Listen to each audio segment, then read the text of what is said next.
The stagecoach wheels carved deep ruts through Colorado mud as they climbed toward Copper Ridge.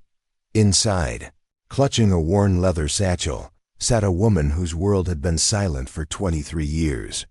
Clara Mae Henderson pressed her palm against the window, watching pine trees blur past like green prayers. She couldn't hear the horse's hooves or the driver's curses, but she felt every jolt in her bones, every mile taking her further from shame and closer to a man who'd never seen her face. 3 months pregnant with another man's child, carrying forged papers and borrowed hope. Clara Mae was about to discover that sometimes the loudest conversations happen without a single word being spoken. Before we jump back in, tell us where you're tuning in from, and if this story touches you, make sure you're subscribed, because tomorrow I've saved something extra special for you.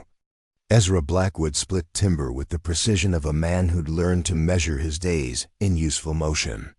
Each swing of his broad axe sent cedar chips flying across the clearing, where his cabin sat like a weathered monument to stubborn independence.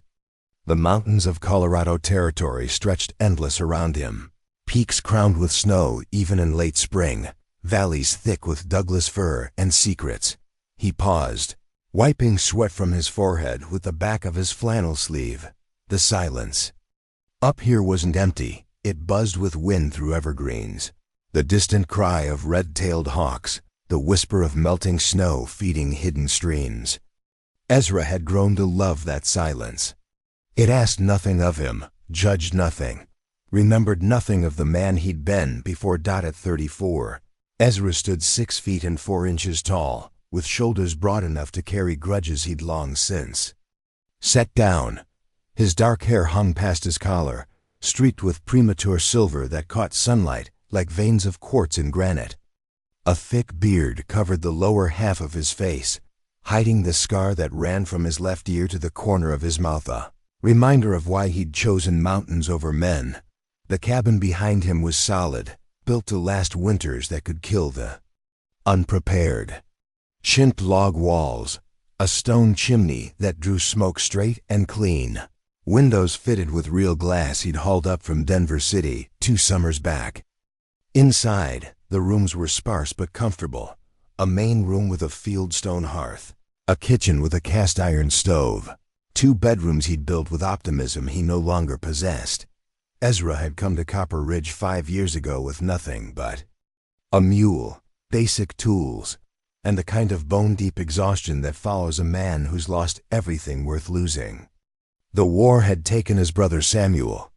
Reconstruction had taken the family farm in Tennessee, and Margaret had taken what remained of his faith and promises. "I can't marry a man who won't speak of what he's seen," she'd said, standing in her father's parlor in Nashville, her engagement ring already sliding from her finger. "You've come back different, Ezra. Broken. I need a husband, not a ghost."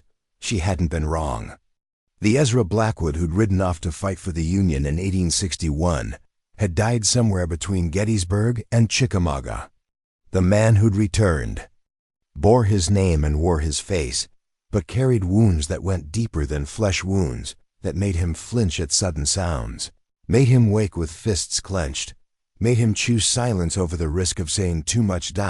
So he'd chosen the mountains. Up here, a man's past stayed buried under snow.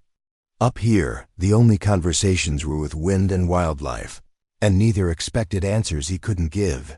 His nearest neighbor was old Pete Morrison, a grizzled prospector whose claim sat 3 miles down the ridge. Pete visited maybe once a month, usually drunk on homemade whiskey and stories of gold strikes that always seemed to happen just 1 valley over. Beyond Pete, the closest settlement was Copper Ridge Township, a collection of businesses and hopeful souls clustered around the railroad depot 15 miles east. Ezra made the trip to town perhaps 4 times a year, twice for supplies, once for winter provisions, and once in spring to sell the pelts and timber that kept him in coffee and ammunition. The townspeople knew him as the hermit on the mountain, polite but distant, reliable but strange. They whispered that he'd been a soldier, that he'd lost his mind in the war, that he talked to ghosts in his cabin. Let them whisper. Their speculation was kinder than the truth. The unexpected correspondence, it was Pete Morrison who brought the letter. 3 weeks back, riding up through morning mist with his mule loaded down with supplies and gossip. "Mail for you, Ezra," Pete had said, producing a cream-colored envelope from his saddlebags. "Postmaster in town asked me to bring it up. Said it came all the way from St. Louis." Ezra had accepted the letter with the same wariness he'd show a rattlesnake. He received no correspondence. Had no family left to write him, no friends who knew where he'd gone. But the envelope bore his name in careful script. Mr. Ezra Blackwood, Copper Ridge, Colorado Territory. Inside, written on expensive paper in the same precise handwriting, was an offer that had taken him 3 readings to believe. Asterisk, "Dear Mr. Blackwood, your name has been provided to our agency by a mutual acquaintance who speaks highly of your character and circumstances. We represent a young woman of good breeding and moral standing who seeks a marriage arrangement with a gentleman of the Western Territories. Miss Clara May Henderson is 23 years of age, educated, and skilled in domestic arts. She seeks a quiet life away from the complications of city society, and would be grateful for the protection and stability that marriage might provide. Should this proposition interest you, please respond at your earliest convenience. Miss Henderson is prepared to travel to Colorado Territory at her own expense, requiring only your word as a gentleman that you will receive her with Christian kindness and consider the arrangement with an open heart. We await your reply with great interest. Most respectfully, Mrs. Adelaide Whitmore, Whitmore Matrimonial Agency, St. Louis, Missouri. Asterisk, Ezra had read the letter a dozen times over 3 weeks, each reading raising new questions. What mutual acquaintance? He'd told no one of his circumstances, shared his name with no matrimonial agency. And what young woman of good breeding would choose exile in the Colorado mountains over whatever life awaited her in St. Louis? But late at night, when the cabin felt too large and too quiet, when the loneliness pressed against his chest like a physical weight, he found himself imagining a different kind of silence. The comfortable quiet that might exist between 2 people who understood that some conversations happened without words, that some bonds were built on acceptance rather than explanation. He'd written 3 different replies, burned 2, and finally sent the 3rd down with Pete Morrison the next time the old man made his supply run. Asterisk, Miss Henderson, your letter found me well. I am a simple man with simple needs, living quietly in the mountains of Colorado Territory. I own a cabin, some land, and ask little of the world beyond to be left in peace. If you seek the same quietude, and can find contentment in a life far from society's complications, you would be welcome here. I make no promises beyond shelter, respect, and such protection as I am able to provide. The decision, of course, remains yours. E. Blackwood. Asterisk, the waiting that had been 6 weeks ago. Since then, Ezra had found himself listening for sounds that had no business in his mountains. The rumble of wagon wheels, the jingle of harness, the voices of strangers. He'd cleaned the cabin more thoroughly than necessity demanded, stocked extra provisions, even picked wildflowers for the kitchen table before thinking better of it and throwing them out. What was he doing? At 34, he'd grown comfortable.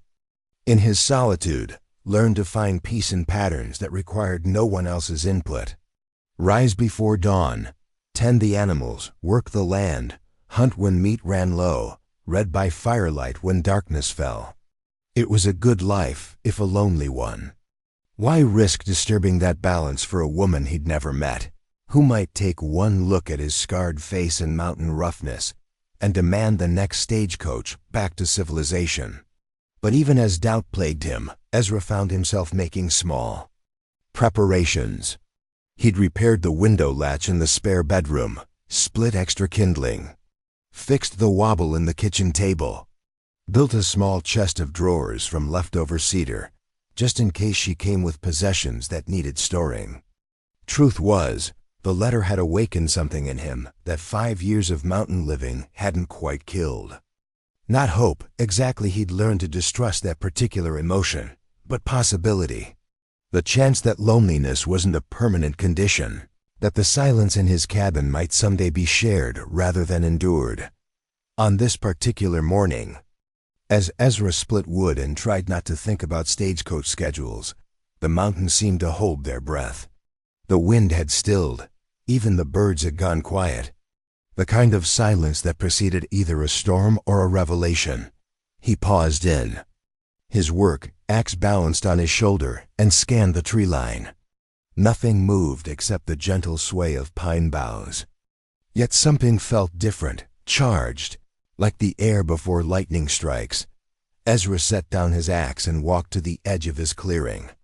The trail that wound down toward the township was empty, but dust hung in the air about a mile below, the kind of dust kicked up by wheels and hooves. His chest tightened. After 6 weeks of waiting and wondering, after convincing himself she'd thought better of the arrangement, was Clara May Henderson finally coming to Copper Ridge? He'd imagined this moment 100 times, rehearsed what he might say, how he might appear less intimidating to a woman accustomed to city refinements. But now, faced with the reality of dust on the trail, Ezra realized he was completely unprepared. What did a man say to a stranger who might become his wife? How did he explain the silence that wrapped around him like armor, or the reasons he'd chosen exile over the complications of human connection? The dust cloud grew closer. Ezra retreated to his cabin, caught his reflection in the window glass, and grimaced. His hair hung wild from exertion. His beard needed trimming, and his shirt bore the stains of honest work. He looked like exactly what he was, a mountain hermit who'd forgotten how to be anything else. But there was no time for grooming. The sound he'd been listening for, wagon wheels on stone, the crack of a driver's whip, finally reached his ears. Ezra Blackwood smoothed his hair as best he could, straightened his shoulders, and prepared to meet the woman who might change everything. Or nothing, depending on what kind of courage they could summon between them. The stagecoach was coming. And with it, Clara May Henderson, carrying secrets of her own. Preparing and narrating this story took us a lot of time, so if you are enjoying it, subscribe to our channel. It means a lot to us. Now back to the story. The stagecoach lurched to a halt in Ezra's clearing with a grinding of brake wheels and a cloud of mountain dust. Driver Tobias Crane, a weathered man who'd been running the Denver to Leadville route for 8 years, climbed down from his perch with the careful movements of someone whose joints had absorbed too many miles of rough road. "This here's the Blackwood place," he called up to his passenger, his voice carrying that particular weariness of a man who'd delivered hope and disappointment in equal measure across the frontier.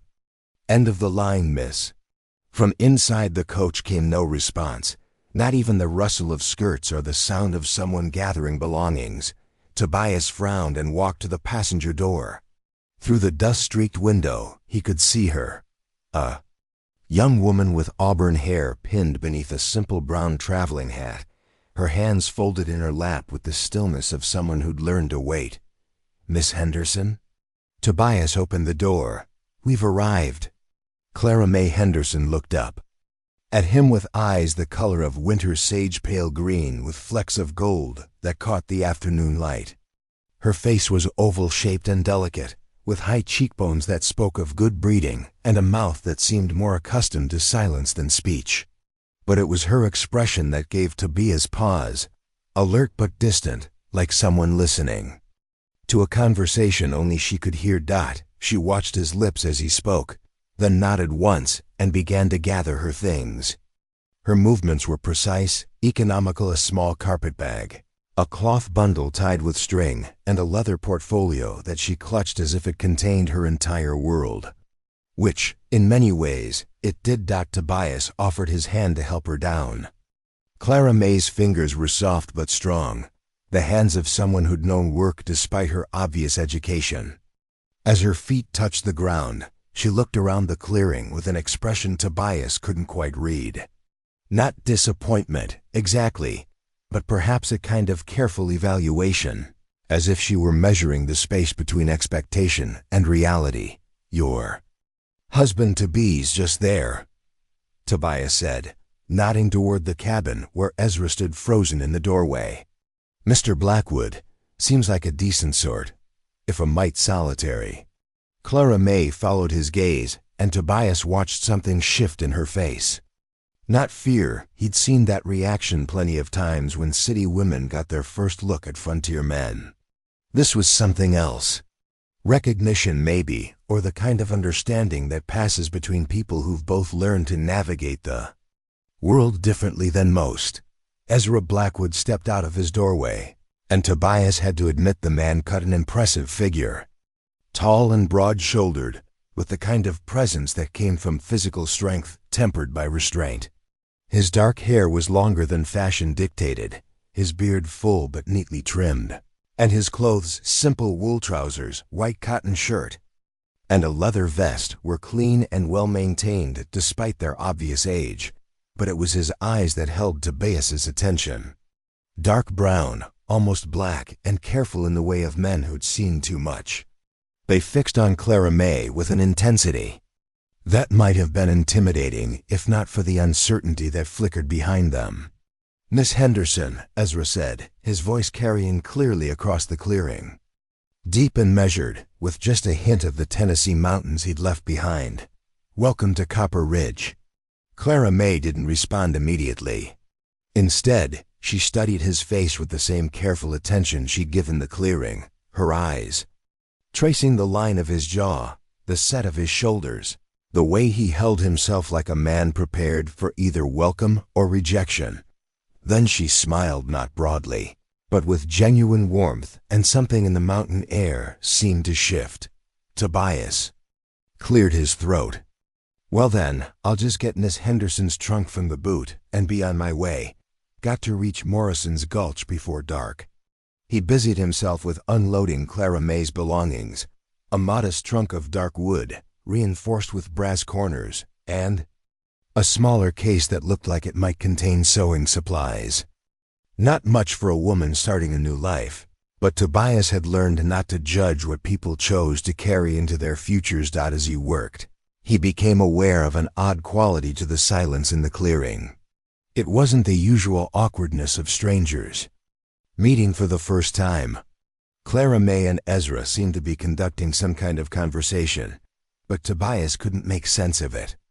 She would look at him intently, as if waiting for something, and he would nod or gesture slightly, as if responding to a question she hadn't asked aloud. "There you go," Tobias said, setting the trunk near the cabin steps. "All your worldly goods. Safe and sound." Clara May reached into her small purse and withdrew a folded bill, which she pressed into his hand with a grateful nod. Tobias tipped his hat. "Much obliged, miss. Mr. Blackwood, you treat this lady right? You hear?" Ezra nodded gravely. "I intend to, Mr. Crane." As the stagecoach disappeared back down the mountain trail, Clara May and Ezra found themselves alone in the clearing, studying each other with the cautious interest of two people who'd agreed to build something together without knowing quite what they were building. Clara May set down her carpetbag and withdrew the leather portfolio Tobias had noticed. From it, she extracted a piece of paper and a pencil, wrote something quickly, and offered it to Ezra. He took the paper and read, "I cannot hear your words, but I see kindness in your face. Thank you for letting me come." Ezra looked up from the note, his dark eyes searching her face. He'd known something was different about her from the moment she'd stepped down from the coach, the way she'd watched Tobias's lips when he spoke, the particular quality of her attention when he'd called her name. But he hadn't expected the directness of her communication, or the way it stripped away the small pretenses that usually surrounded first meetings. He took the pencil from her and wrote beneath her words, "I am not good with conversation either. Perhaps we understand each other already." Clara May read his response and looked up at him with surprise, then something that might have been relief. She wrote again, "Most people think I am broken because I cannot hear. Are you broken too?" The Question hit Ezra like a physical blow. He stared at the paper for a long moment, then at Clara May's face, open and expectant. Finally he wrote, "Yes, but maybe broken people can help each other heal." Clara May read his words twice, then carefully folded the paper and put it back in her portfolio. From the same portfolio, she withdrew another letter, not the correspondence from the matrimonial agency, but something written in a different hand. On cheaper paper, she hesitated, then handed it to Ezra. It was a letter from someone named Mrs. Dorothy Patterson of St. Louis, Mr. Blackwood. I write this without Miss Henderson's knowledge, as she is too proud to tell you herself the full circumstances of her situation. Clara May is my late sister's daughter and has been in my care since her parents died of fever when she was 16.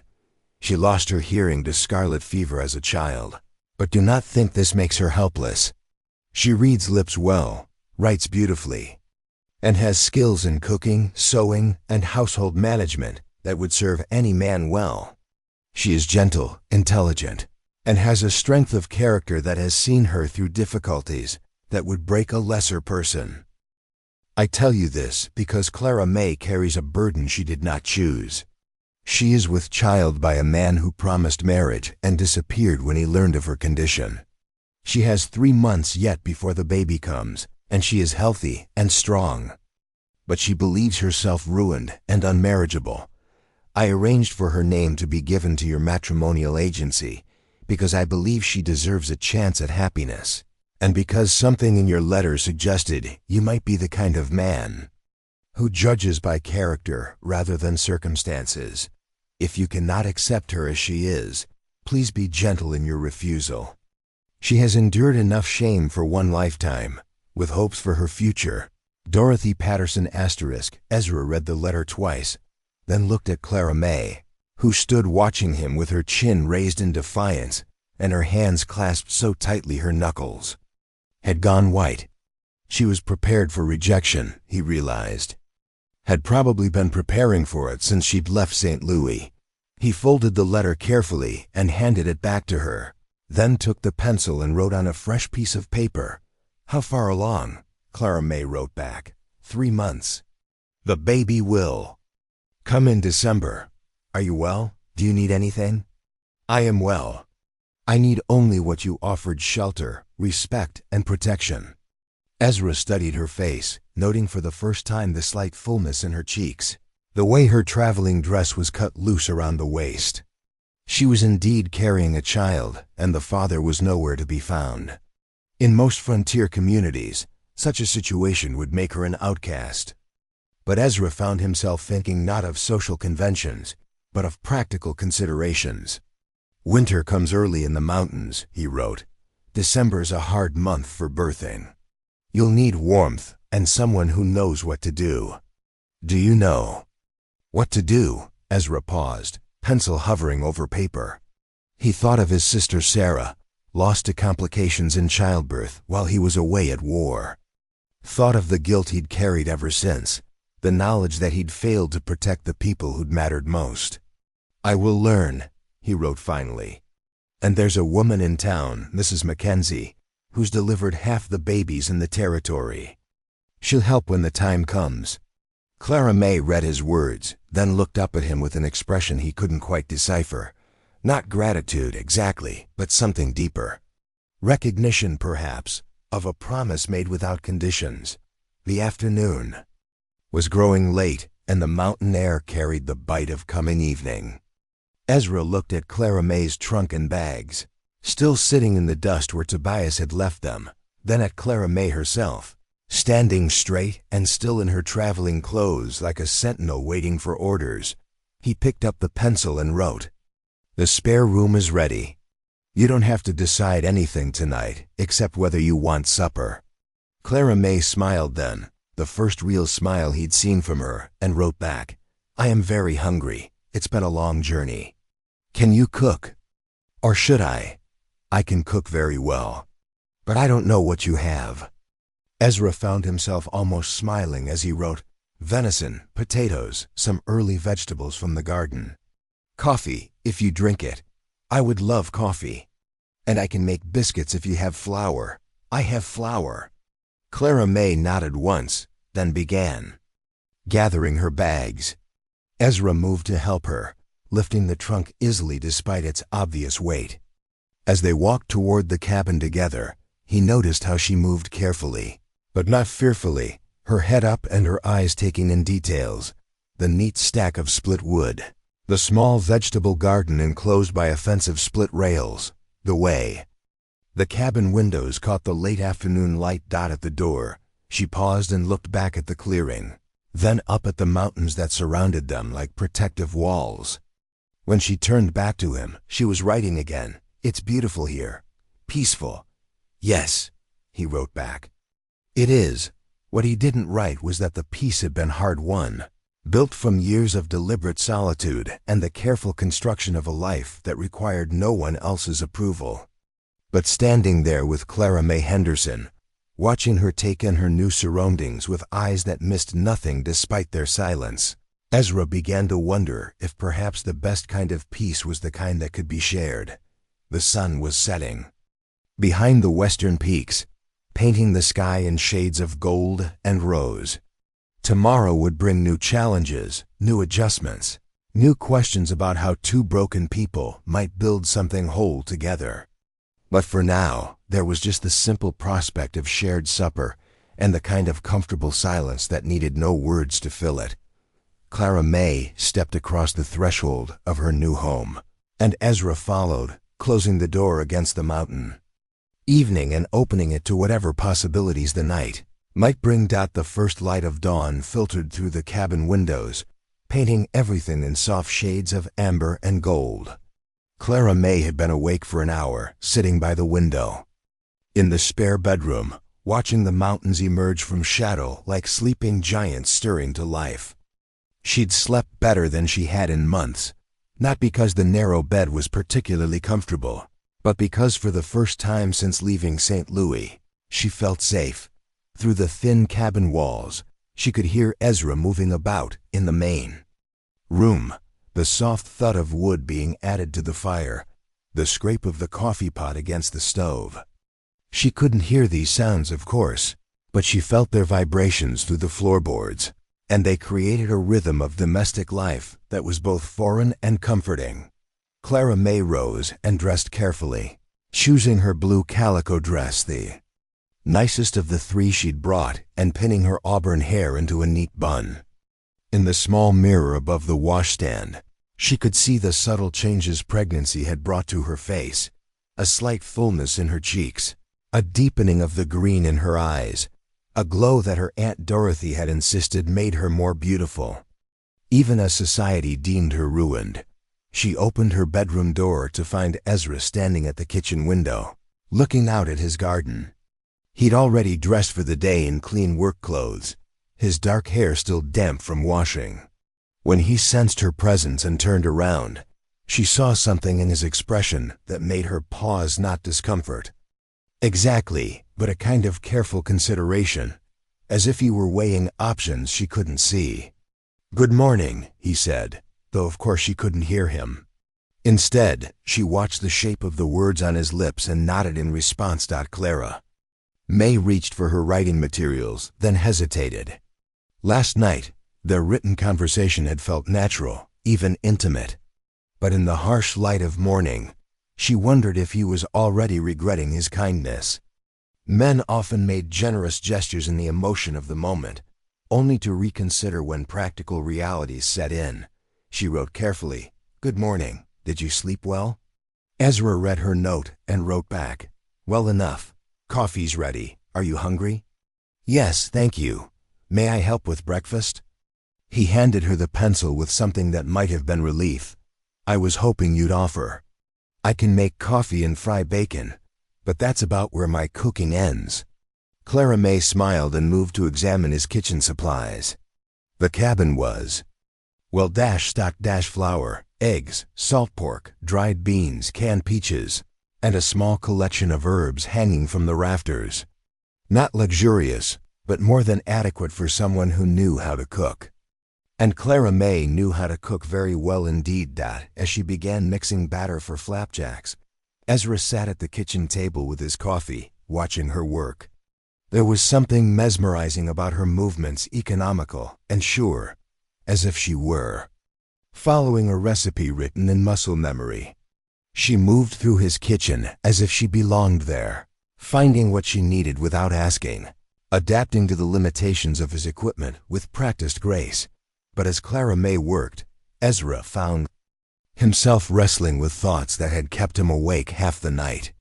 In the warmth of yesterday evening, with Clara May's grateful smile and their easy written communication, the arrangement had seemed not just manageable but welcome.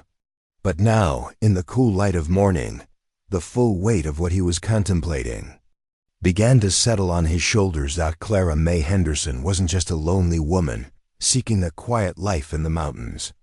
She was deaf, pregnant with another man's child, and completely dependent on his protection. If he married her and marriage was the only arrangement that would give her any security or respectability, he would be taking on responsibility not just for her, but for the child she carried. A child that would arrive in the depths of winter, when the nearest doctor was 15 miles away and the mountain passes might be impassable for weeks at a time. Ezra had failed to protect the people he'd loved before. His brother Samuel, dead at Antietam. His sister Sarah, who died in childbirth while he was marching through Georgia with Sherman. Even Margaret, whom he'd failed by returning from the war, too damaged to be the man she'd needed. How could he promise to protect Clara May and her unborn child when his history was littered with such failures? And yet, as he watched her pour batter onto his griddle with sure, steady hands, Ezra found himself thinking that perhaps this was exactly why he needed to try. Not despite his failures, but because of them. Because Clara May Henderson had come to his mountain not in spite of being broken, but because she understood that sometimes broken people were the only ones who truly comprehended the value of gentleness. Clara May placed a plate of golden flapjacks in front of him, along with butter she'd somehow managed to keep from melting and syrup she'd warmed on his stove. She served herself a smaller portion and sat across from him, writing as she ate. The kitchen is well supplied. You must plan ahead carefully for winter. Have to, he wrote back. Once the snow gets deep, we might not see town for 2 or 3 months. Clara May paused, her fork halfway to her mouth. We? Ezra stared at the word he'd written, realizing he'd revealed more than he'd intended. But there it was, in his own handwriting, we. As if he'd already decided, as if the question of whether she would stay had already been settled in his mind without his conscious permission. I mean, he began to write, then stopped. What did he mean? That she could stay until the baby was born and then figure out what to do next? That this was a temporary arrangement, a winter shelter before she moved on to whatever life awaited her elsewhere? The more he thought about it, the more he realized that any other plan was both impractical and cruel. Clara May was watching his face as he struggled with the words.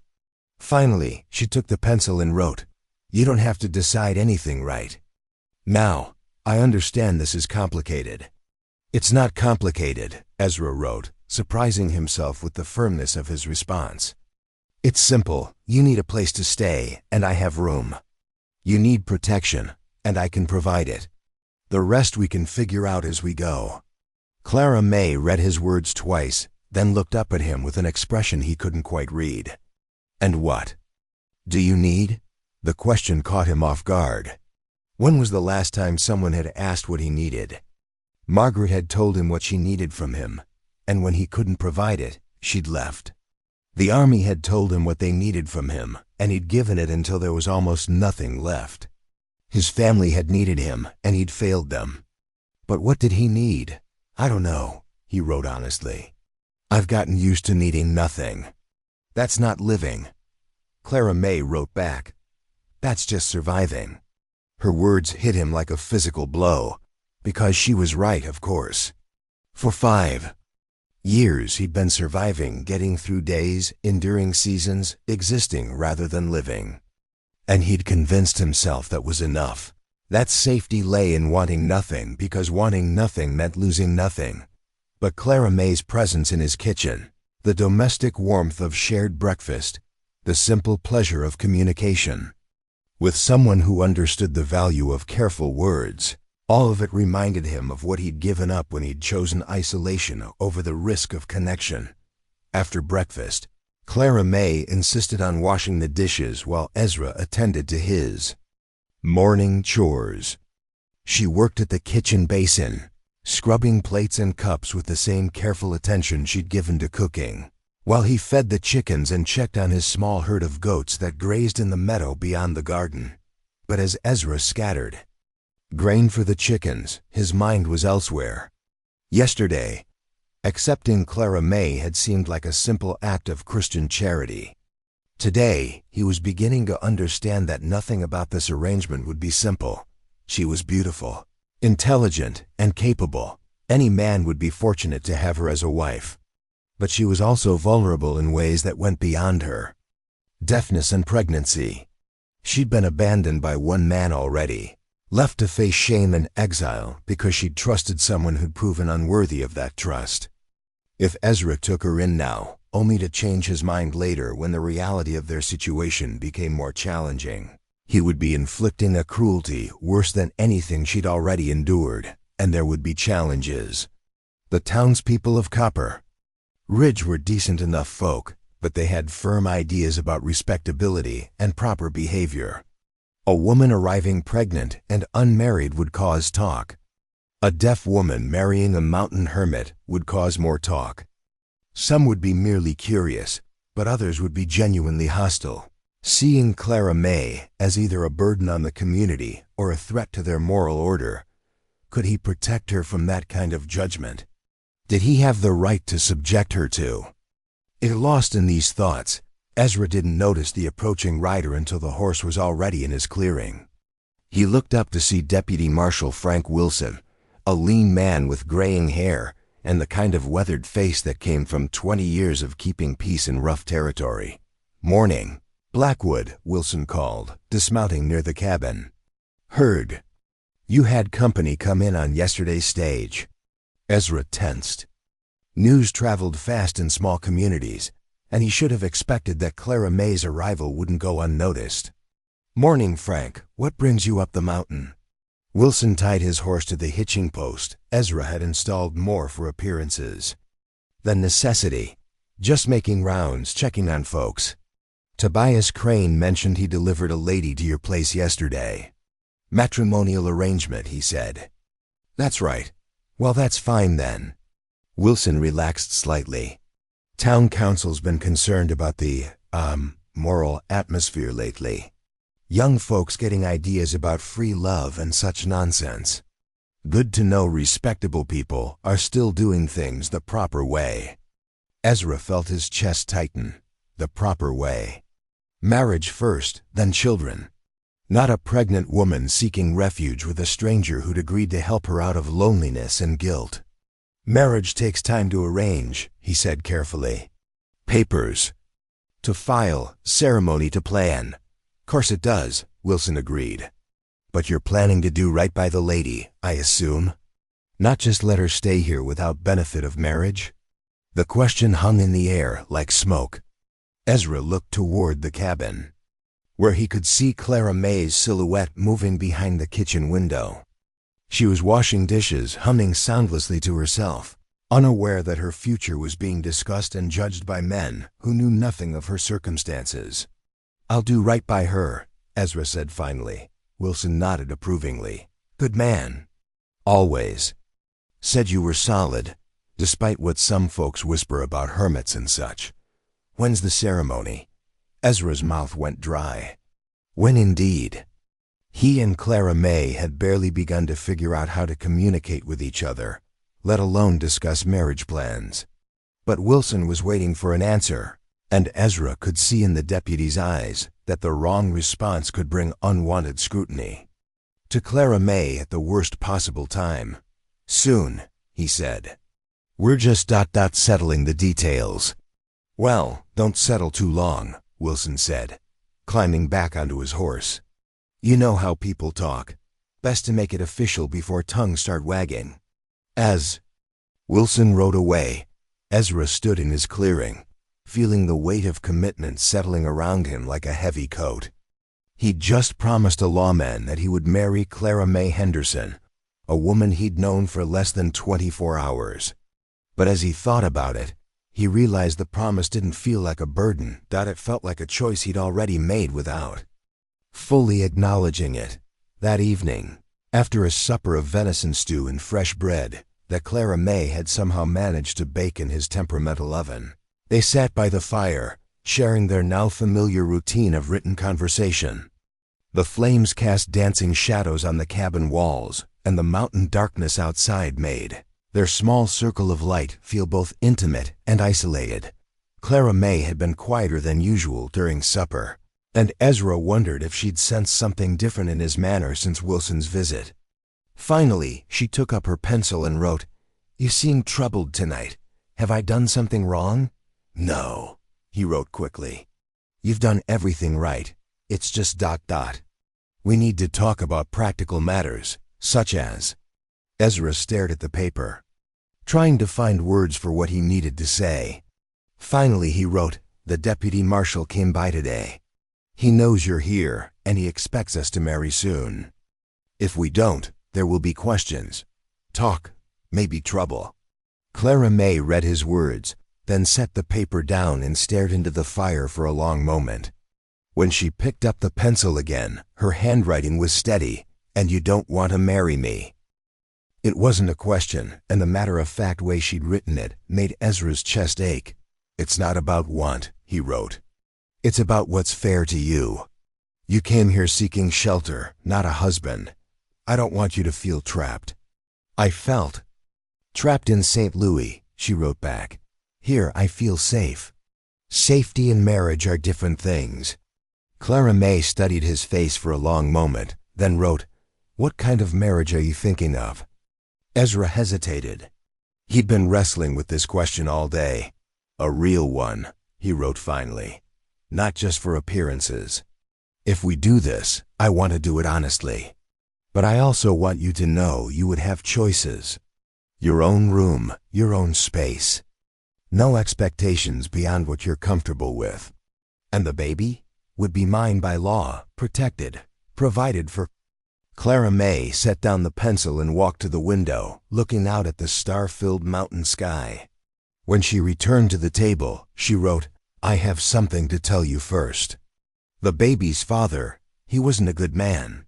He hurt me, not just by leaving, but in other ways.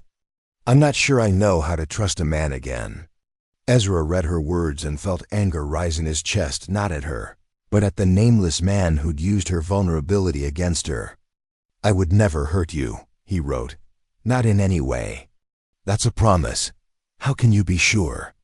"Because I know what it feels like to be broken," he wrote. "And I know the difference between strength and cruelty." Clara May read his response, then picked up the pencil one more time. "Then yes, I will marry you, Ezra Blackwood. And I will try to be a good wife, even if I don't know what that means anymore." Ezra looked at her words, then at Clara May herself, sitting across from him in the firelight with her chin raised in quiet determination. She was choosing him just as deliberately as he was choosing her, not out of passion or romance, but out of mutual recognition of what they both needed: safety, respect, and the chance to build something honest together.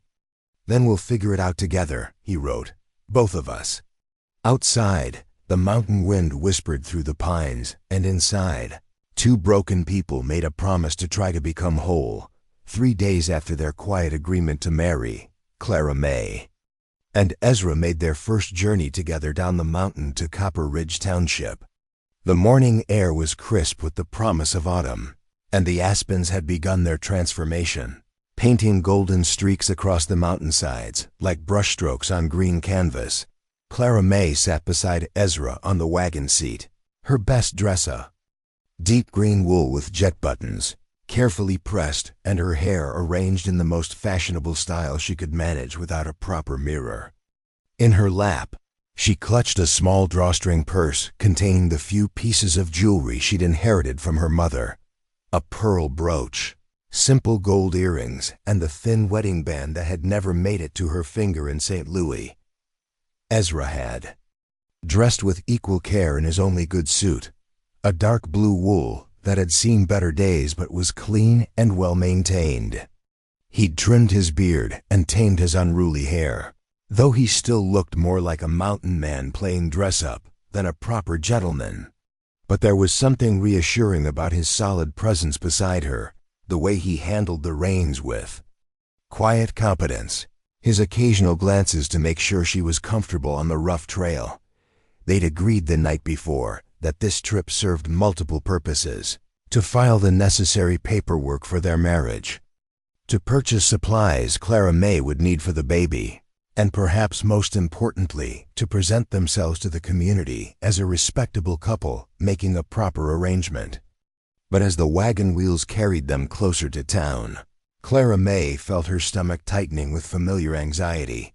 She'd faced suspicious stares and whispered gossip in St. Louis after word of her condition had spread through her social circle. The looks of pity mixed with judgment, the way conversations stopped when she entered a room, the friends who'd suddenly become too busy to call. Would Copper Ridge be different, or would she find the same narrow minds in frontier dress? Copper Ridge Township sprawled along the railroad tracks, like a collection of buildings that had been shaken from a box and allowed to land wherever chance dictated. The main street was a wide stretch of packed earth, bordered by wooden sidewalks and hitching posts, lined with the essential businesses of frontier life: Morrison's General Store, the Copper Ridge Hotel, Janeson's Saloon, the First Methodist Church, and a handful of other establishments that seemed to lean against each other for support. As Ezra guided their wagon down Main Street, Clara May became aware of attention turning their way. A woman sweeping her front porch paused to stare. Two men loading supplies into a buckboard stopped their conversation to watch them pass. A group of children playing in the dust fell silent, their wide eyes following the unfamiliar sight of the mountain hermit with a well-dressed woman at his side. Ezra pulled up in front of Morrison's General Store, which also housed the post office and served as the unofficial information hub for the community. Before he could climb down to help her, Clara May saw a plump woman with graying hair emerge from the store, wiping her hands on a flour-dusted apron. "Well, I'll be," the woman called out, loud enough for half the street to hear. "Ezra Blackwood. Coming to town with a lady friend. Thought you'd sworn off civilization entirely." Ezra helped Clara May down from the wagon, his hand steady and reassuring at her elbow. "Mrs. Morrison," he said with a polite nod, "I'd like you to meet Miss Henderson. Clara May, this is Ruth Morrison. She and her husband run the general store." "Clara." May smiled and offered a small curtsy, watching Mrs. Morrison's lips carefully as the older woman spoke. "Miss Henderson, is it? Well, aren't you a pretty thing? Come far, have you?" "From St. Louis," Clara May replied, her voice carrying the careful modulation of someone who couldn't monitor their own volume by sound. "I'm very pleased to meet you, Mrs. Morrison." Mrs. Morrison's eyes sharpened with interest, and Clara May could practically see the questions forming. A young woman traveling alone from St. Louis to marry a mountain hermit was unusual enough to fuel weeks of speculation. "St. Louis, my word, that's quite a journey. And you're here to marry our Mr. Blackwood, I suppose?" "Yes, ma'am," Clara May said, grateful that the answer was simple and honest. "Well, that's wonderful news," Mrs. Morrison said, though Clara May caught the slight hesitation, the way the woman's eyes took in details, the quality of her dress, the careful way she watched faces when people spoke, the protective way Ezra stood close beside her. "When's the happy occasion?" "Soon," Ezra said firmly. "We're here today to make the arrangements." As if summoned by the prospect of news, other townspeople began to gather. Clara May found herself the center of a growing circle of curious faces. Merchants closing their shops to investigate, housewives abandoning their errands, even a few children creeping closer to get a better look at the stranger. "This is Martha Henley," Mrs. Morrison said, introducing a thin woman with sharp features and suspicious eyes. "She organizes most of our social activities. And this is Reverend Patterson, no relation to your friend from St. Louis, I'm sure, and his wife Elizabeth." Clara May nodded politely to each introduction, but she could feel the weight of their collective scrutiny. These people were trying to place her, to understand what circumstances had brought a city-bred woman to their remote mountain community to marry a man known for his deliberate isolation. Reverend Patterson, a tall man with kind eyes and prematurely white hair, stepped forward with genuine warmth. "Miss Henderson, welcome to Copper Ridge. Ezra here tells me you're hoping to arrange a wedding ceremony?" "Yes, sir," Clara May replied, relieved to see acceptance rather than judgment in his expression. "Wonderful. We'll need to discuss the details, of course. Will your family be joining us for this ceremony?" The question hit Clara May like a physical blow. Family. She had no one left except Aunt Dorothy, who'd made it clear that Clara May's departure was a permanent solution to an embarrassing problem. "No, sir," she said quietly. "It will just be Mr. Blackwood and myself." Mrs. Henley stepped closer, her voice carrying a note of barely concealed criticism. "How unusual. Most young ladies prefer to have their families present for such an important occasion. Are they unable to travel, or?" Clara May felt heat rise in her cheeks. The woman's tone suggested she already suspected something irregular about the arrangement. "My family is in St. Louis," she said carefully. "The distance makes travel difficult." "I see." Mrs. Henley's eyes narrowed. "And you came all this way to marry a man you'd never met? How very modern." The word modern carried the weight of an insult, and Clara May felt Ezra tense beside her. But before either of them could respond, a new voice cut through the growing tension. "Martha Henley, you old crow, leave the girl alone."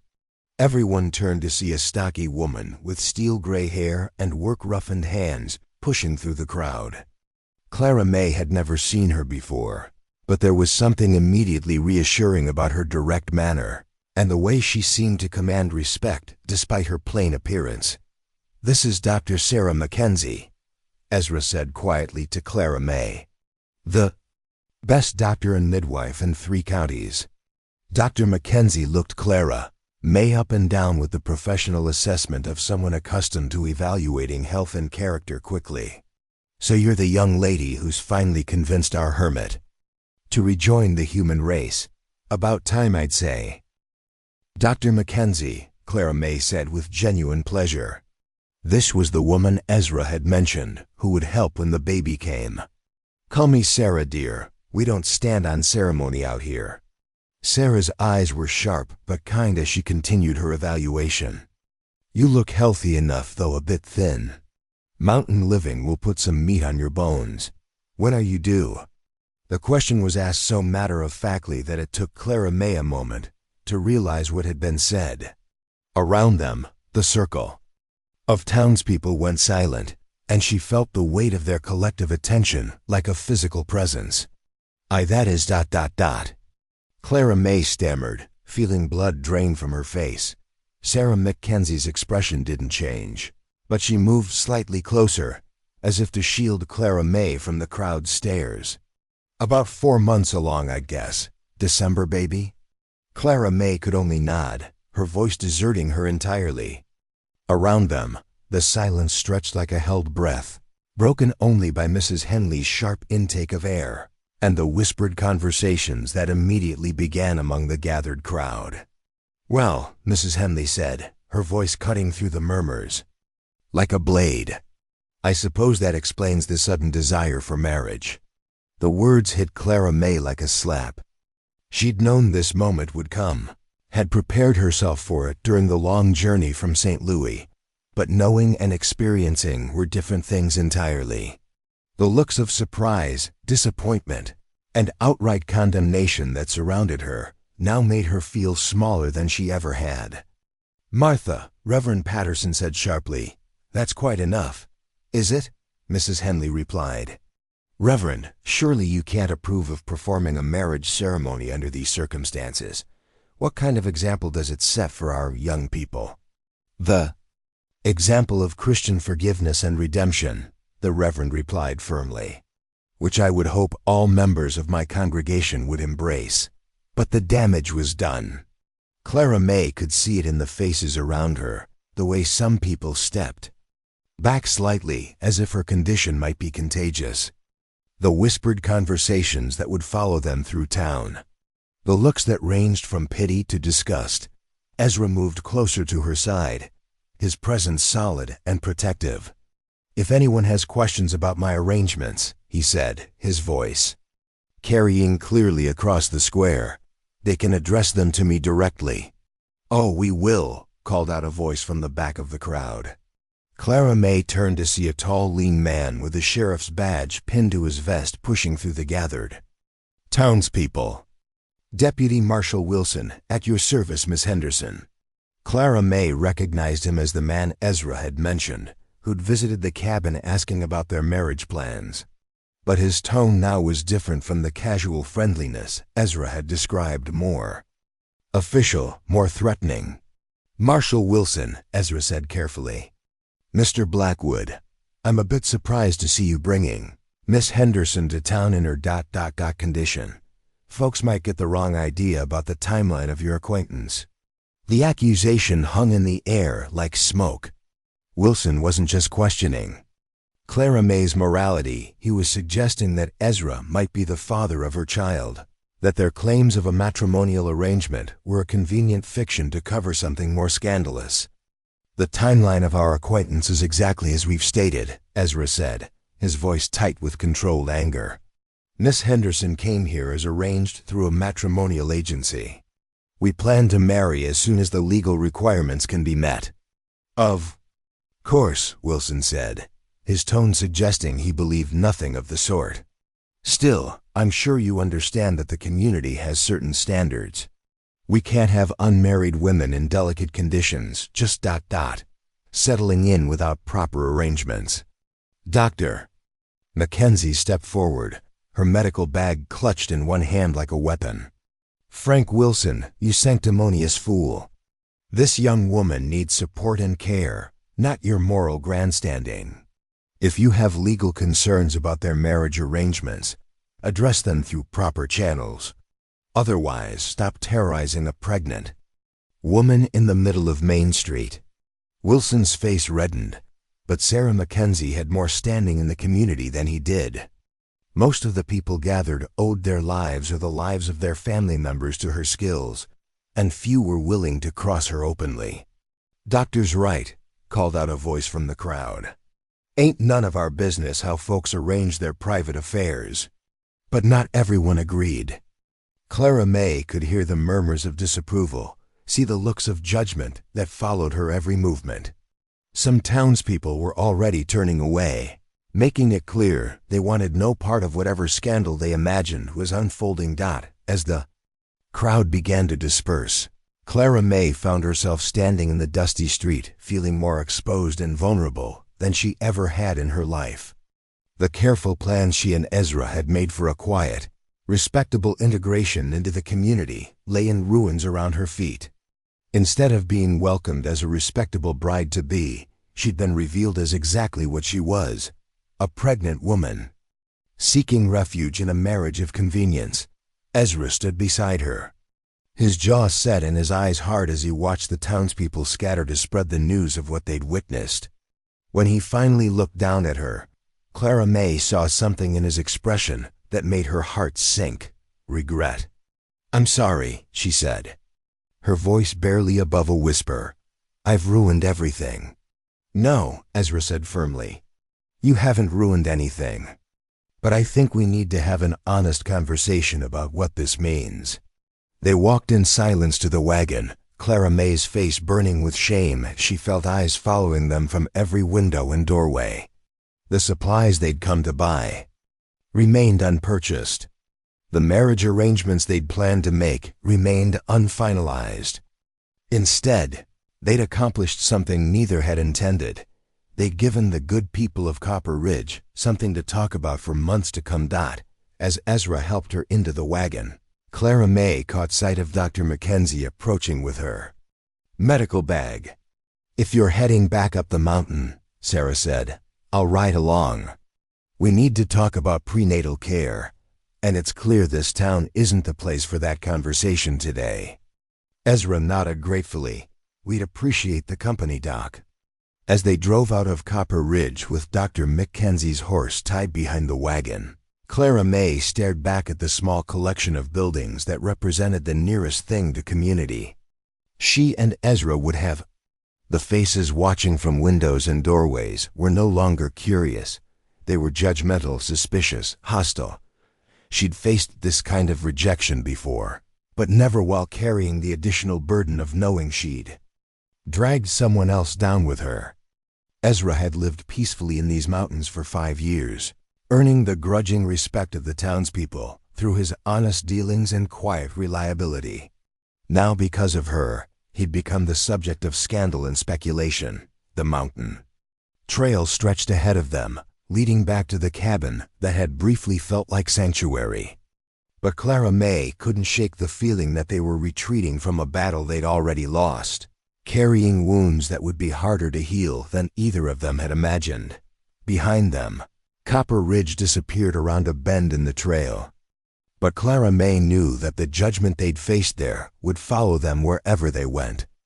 In a small community where reputation was everything, they just lost theirs in the space of a single conversation. The question now was whether their fragile agreement to build a life together could survive the weight of a disapproval that showed no signs of lifting. Dr. Sarah Mackenzie rode alongside their wagon in comfortable silence for the first mile up the mountain trail, her weathered hands steady on the reins of her sturdy mare. Clara May sat rigid beside Ezra, her face pale and her eyes fixed on the road ahead, while he navigated the rocky path with the grim concentration of a man trying to outrun his own thoughts. Finally, Sarah spoke, her voice cutting through the mountain air with characteristic directness. "Well, that was about as badly as that could have gone." Clara May flinched at the words, but Ezra nodded grimly. "Worse than I expected. I thought they might be curious, maybe a little gossipy. I didn't expect Marshal Wilson to all but accuse us of fraud. Frank Wilson's been looking for something to make himself feel important ever since he lost out on the sheriff's job too. Tom Bradley over in Leadville," Sarah said dismissively. "But that's not your biggest problem. What is?" Ezra asked though. Clara May suspected they all knew the answer. Martha Henley and her poison tongue. By supper time tonight, every household in Copper Ridge will know that Clara May is carrying a child, and half of them will have convinced themselves you're a liar and a scoundrel who got her in trouble and is trying to cover it up with a fake marriage story. Clara May closed her eyes, feeling the familiar weight of shame settle on her shoulders like a heavy cloak.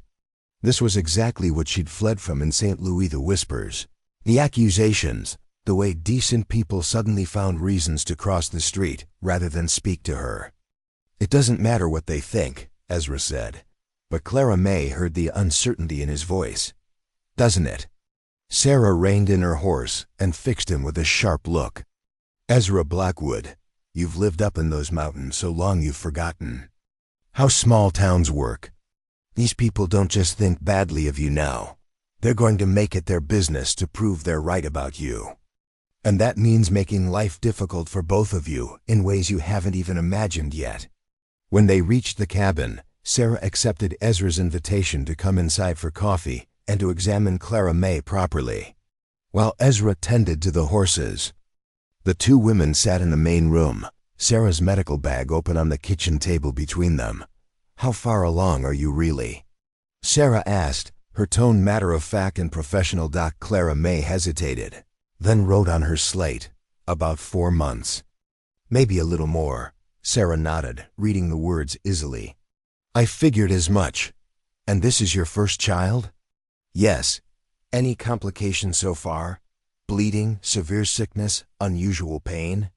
Some morning sickness in the beginning, nothing lately. Sarah. Made notes in a small leather journal. That's normal. You're healthy, which is good. You'll need all your strength for a mountain winter and a December birth. She looked up from her writing. Can you hear anything at all? Clara May shook her head, then wrote, Lost my hearing to scarlet fever when I was 7. I read lips well, but only when I can see faces clearly. And the baby's father? The question Clara May had been dreading. She picked up her pencil with trembling fingers.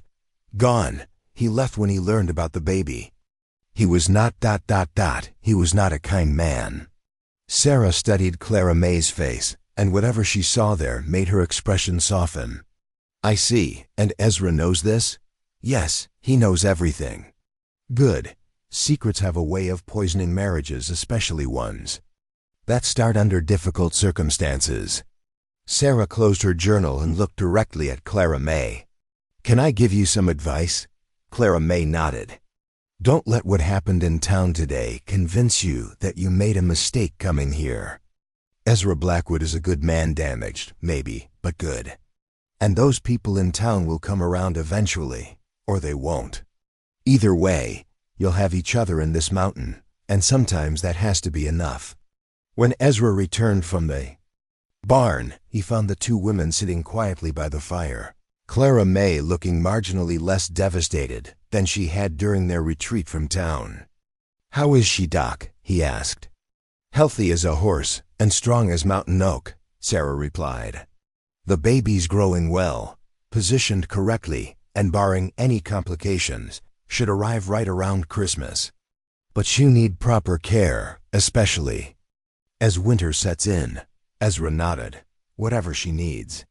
What she needs is for you to stop looking like you're attending a funeral, Sarah said bluntly.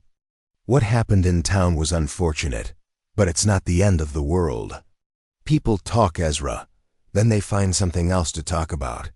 The question is whether you're going to let their talk drive you back into complete isolation, or whether you're going to build the life you want regardless of what they think. After Sarah left, promising to return in a few weeks to check on Clara May's progress, an uncomfortable silence settled over the cabin. Clara May busied herself preparing supper while Ezra sat by the fire, whittling a piece of cedar with unnecessary intensity. The normal ease of their written conversations seemed to have evaporated, replaced by the weight of unspoken doubts. Finally, Clara May set down her cooking spoon and approached him with her writing slate. You're having second thoughts. Ezra looked up from his whittling, startled. What makes you say that? You haven't looked at me since we got home. And you keep sharpening that same piece of wood like you're trying to whittle it out of existence. Despite everything, Ezra found himself almost smiling at her observation. I'm not having second thoughts about you, he said carefully. I'm having second thoughts about whether I can protect you from what's coming. What do you think is coming? Ezra set down his knife and wood. Trouble. The kind of trouble that follows people when a community decides they don't belong. They'll find excuses not to sell us supplies. They'll spread stories about us to travelers and new settlers. If there are any problems, bad weather, crop failures, anything they can blame on God's displeasure, they'll find a way to make it our fault. Clara May read his words, then wrote, Is that what happened to you before? Is that why you became a hermit? The question caught him off guard. He'd told her about the war, about Margaret's rejection, about his family's deaths. But he'd never explained the final push that had driven him to the mountains, the way his own community had turned against him, when he'd returned from the war too changed to fit their expectations of who he should be. Something like that, he wrote finally. After the war, people in my hometown expected me to be the same man who'd left. When I couldn't be, they decided I was broken beyond repair. Dangerous. Better off somewhere else. And now you think same thing will happen here? I think it's already happening. Clara May set down her slate and moved to sit beside him on the rough wooden bench he'd built. For a moment, they sat in silence, watching the fire dance in the stone hearth. Then she picked up her slate again. "My Aunt Dorothy used to say that. You can't control what people think of you, but you can control whether you give them power over your happiness." Your aunt sounds wise. She was also the one who suggested I leave St. Louis because my presence was embarrassing to the family. So maybe wisdom and kindness don't always go together. Ezra found himself studying Clara May's profile in the firelight. Even in her current state of distress, there was something fundamentally unbroken about her, a core of strength that had carried her through loss, betrayal, and exile without destroying her capacity for hope. "What do you want to do?" he wrote, Clara. May considered the question for a long time before responding. "I want to marry you. I want to have this baby safely. I want to build a life that doesn't depend on other people's approval. But I don't want to trap you in something that makes you unhappy. What would make me unhappy is letting fear drive me back into complete isolation. What would make me unhappy is letting you face this alone, because I'm too much of a coward to stand up to small-minded people." Clara May read his words, then looked at him directly. "Then we make a stand?" "We make a stand." Their resolve was tested sooner than either had expected. 3 days later, as Clara May was hanging laundry in the clearing behind the cabin, she noticed a dust cloud approaching on the trail from town. But instead of a single rider or wagon, this looked like a group, several horses moving at a deliberate pace. She quickly gathered the wet clothes and hurried inside, where Ezra was repairing a bridle at the kitchen table.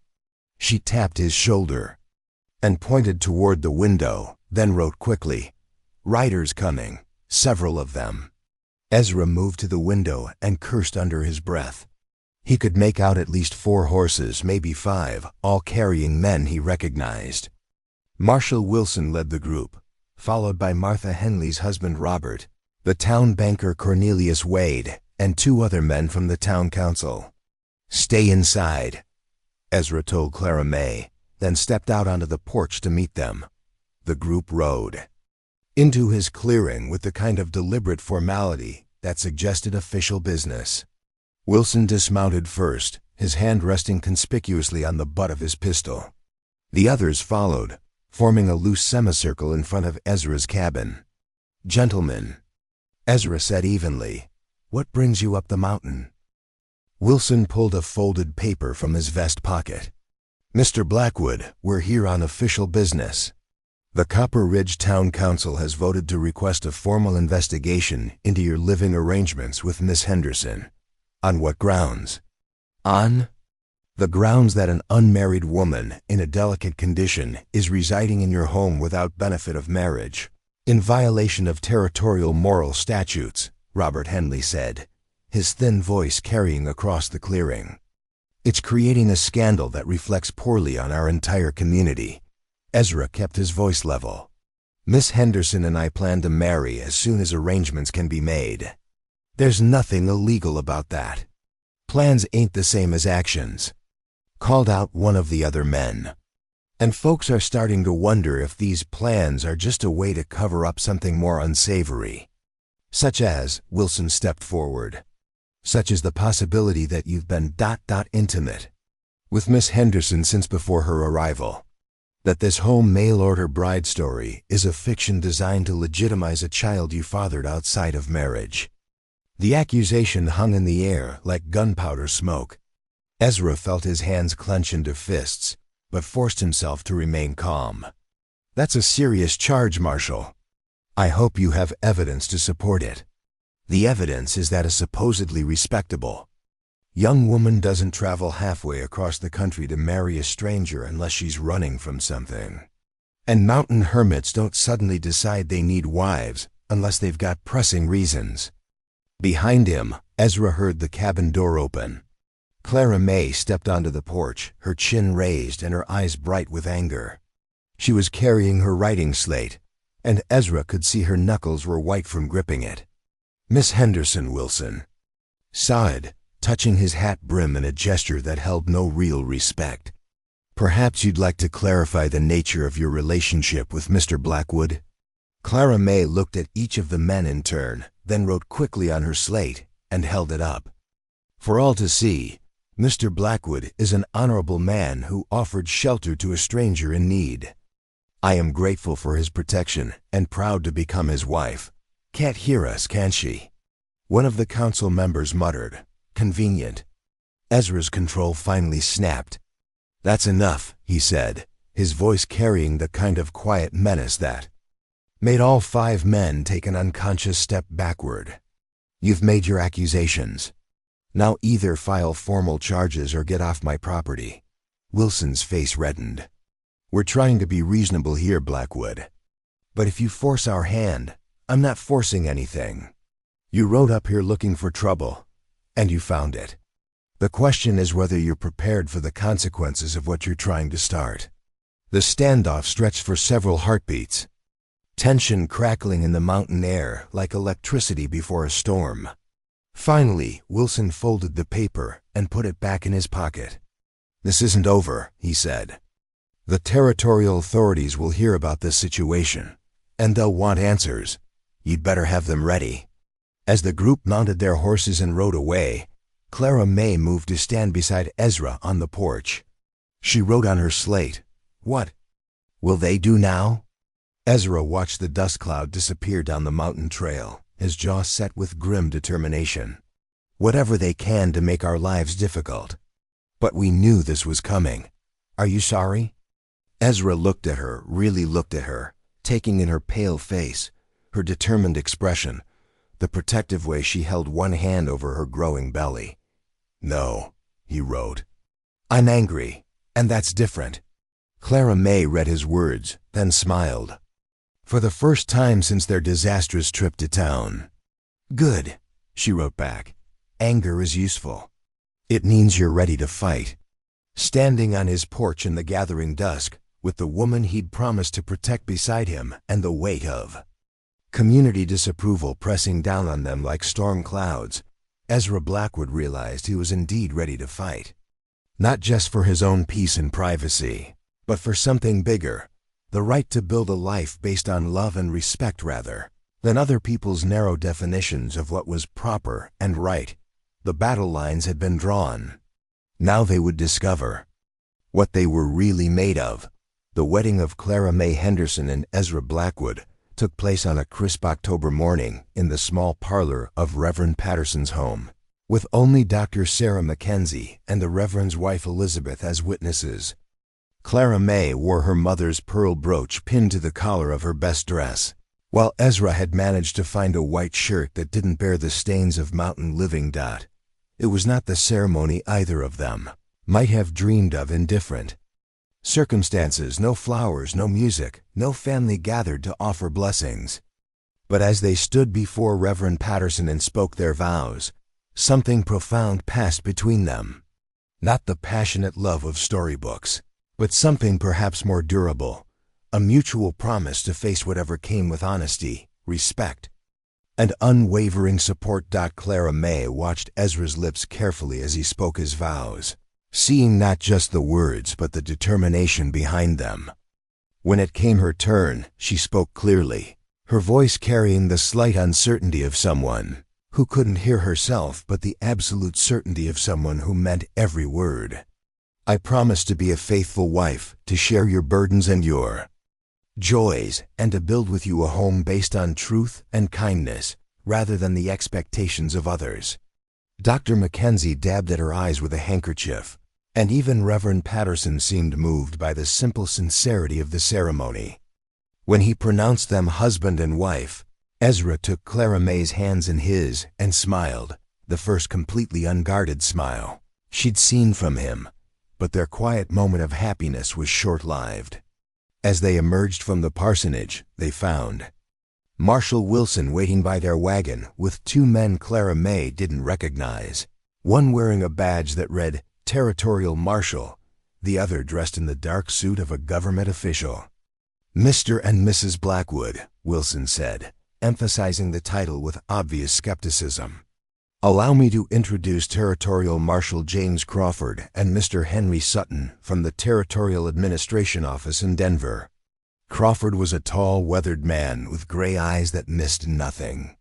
He looked between Clara May and Ezra with the cool assessment of someone accustomed to sorting truth from fiction in difficult circumstances. "Congratulations on your marriage," he said, though his tone suggested congratulations were not his primary concern. "I understand there have been some questions about the legitimacy of your arrangement. Questions raised by people with too much time and too little charity." Dr. Mackenzie interjected, approaching the group with her medical bag in hand. "James Crawford, I delivered you into this world 38 years ago, and I've known Ezra Blackwood for 5 years. If you think either of them is involved in anything improper, you've lost what little sense your mother gave you." Crawford's stern expression cracked slightly. "Hello, Doc. Good to see you too, but I'm afraid this isn't a social call.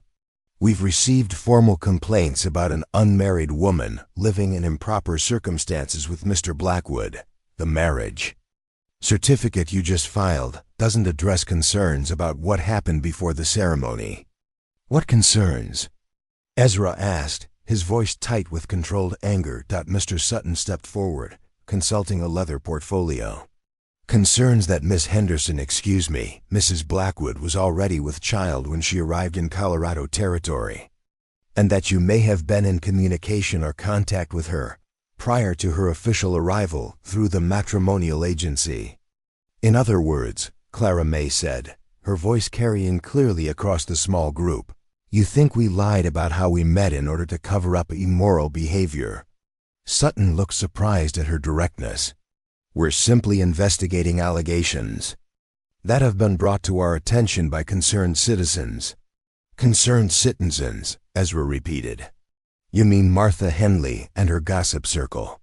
"We mean tax-paying residents of Copper Ridge who have legitimate concerns about the moral atmosphere of their community," Wilson said, defensively. Dr. Mackenzie stepped closer to Clara May, her expression protective. "And exactly what evidence do these concerned citizens have to support their wild accusations?" Crawford and Sutton exchanged glances. "Well," Crawford said slowly, "the timeline is convenient. A young woman arriving pregnant from St. Louis to marry a mountain hermit she supposedly never met." "Convenient for whom?" Clara May asked. "Certainly not for me. If I were trying to hide immoral behavior, don't you think I would have chosen a less conspicuous way to do it than traveling across 3 territories to marry a complete stranger?" Sutton made notes in his portfolio. "Nevertheless, we'll need to conduct a formal investigation, interview witnesses, examine correspondence, verify the claims made in your matrimonial arrangement." "Interview witnesses to what?" Ezra demanded. "To my character. Talk to anyone in this territory who's done business with me. Examine my correspondence. You're welcome to read every letter I've received in the past 5 years, all 3 of them." "We'll also need to speak with Mrs. Blackwood privately," Crawford said, "to ensure she's entering this marriage of her own free will and isn't being coerced due to her ... condition." The word condition hung in the air like an insult. Clara May felt her cheeks burn, but she kept her voice steady. "My condition, as you put it, is that I'm carrying a child whose father abandoned us both. Mr. Blackwood knew this when he agreed to marry me, and he's shown me nothing but kindness and respect. If you want to investigate something, investigate the kind of man who would walk away from his responsibilities and leave a woman to face the consequences alone." An hour later, Clara May found herself sitting across from Marshall Crawford in the back room of Morrison's General Store, while Ezra waited outside with Sutton and Wilson. Crawford had dismissed the other men, saying he needed to speak with her privately to ensure she was being truthful about her circumstances. "Mrs. Blackwood," he began, consulting his notes, "I need you to understand that this interview is for your protection as much as anything else. If Mr. Blackwood has coerced you into this marriage, or if there are circumstances you haven't felt free to discuss publicly, this is your opportunity to tell the truth." Clara May studied his face, trying to read not just his words but his intentions. What truth are you looking for, Marshall Crawford? The truth about your relationship with Ezra Blackwood. When you first met him, how long you've known him, whether he's the father of your child. I met him 4 days ago when I stepped off the stagecoach at his cabin. I'd never seen him before in my life. He is not the father of my child. Clara. May's voice carried the ring of absolute truth. The father is a man named Richard Mansfield of St. Louis, who seduced me with promises of marriage and disappeared when he learned I was pregnant. Crawford made notes. And you have proof of this? Clara May reached into her small purse and withdrew a folded letter, yellowed with age and handling. This is the last letter I received from Richard, dated 2 months ago. In it, he makes it clear that he has no intention of honoring his promises and suggests I handle the situation myself. Crawford read the letter, his expression growing grimmer with each line. Richard Mansfield's words were coldly cruel, dismissing Clara May as a temporary amusement and suggesting she was trying to trap him with her pregnancy. The letter made it clear that he considered himself under no obligation to marry her or support the child. This man is a coward and a scoundrel, Crawford said, folding the letter and handing it back to her. Yes, he is. Which is why I accepted Mr. Blackwood's offer of marriage. Not because I was trying to hide anything, but because he offered me something Richard Mansfield never did: honesty, respect, and protection. Crawford studied her face for a long moment. You understand that by marrying Blackwood, you're giving up any claim to support from this Mansfield fellow? What claim? He made it clear he wanted nothing to do with me or the baby. I'm not giving up anything. I'm gaining a husband who chose to take responsibility that wasn't his because it was the right thing to do. And you're satisfied with this arrangement? Living on a mountain with a man you barely know? Clara May was quiet for a moment, choosing her words carefully. Marshall Crawford, I've lived with people who spoke beautifully about love and loyalty, then abandoned me when it became inconvenient. I've lived with family who were ashamed of me and eager to see me gone. In 4 days, Ezra Blackwood has shown me more genuine kindness than I received in 4 months from people who claimed to care about me. So yes, I'm satisfied with this arrangement. When the interview concluded, Crawford rejoined the others outside Morrison's store. The small crowd that had gathered to watch the proceedings parted to let him through, their faces eager for whatever news he might bring. Well, Wilson demanded. What did she tell you? Crawford looked around the circle of expectant faces, then fixed his gaze on Wilson. She told me that Ezra Blackwood is exactly what he appears to be, an honorable man who offered marriage to a woman in difficult circumstances, and that the people making accusations about him ought to be ashamed of themselves. Wilson's face reddened. That's it?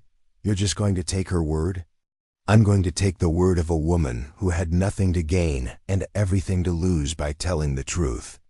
I'm also going to recommend that the territorial government commend Mr. Blackwood for his Christian charity rather than investigating him for imaginary crimes.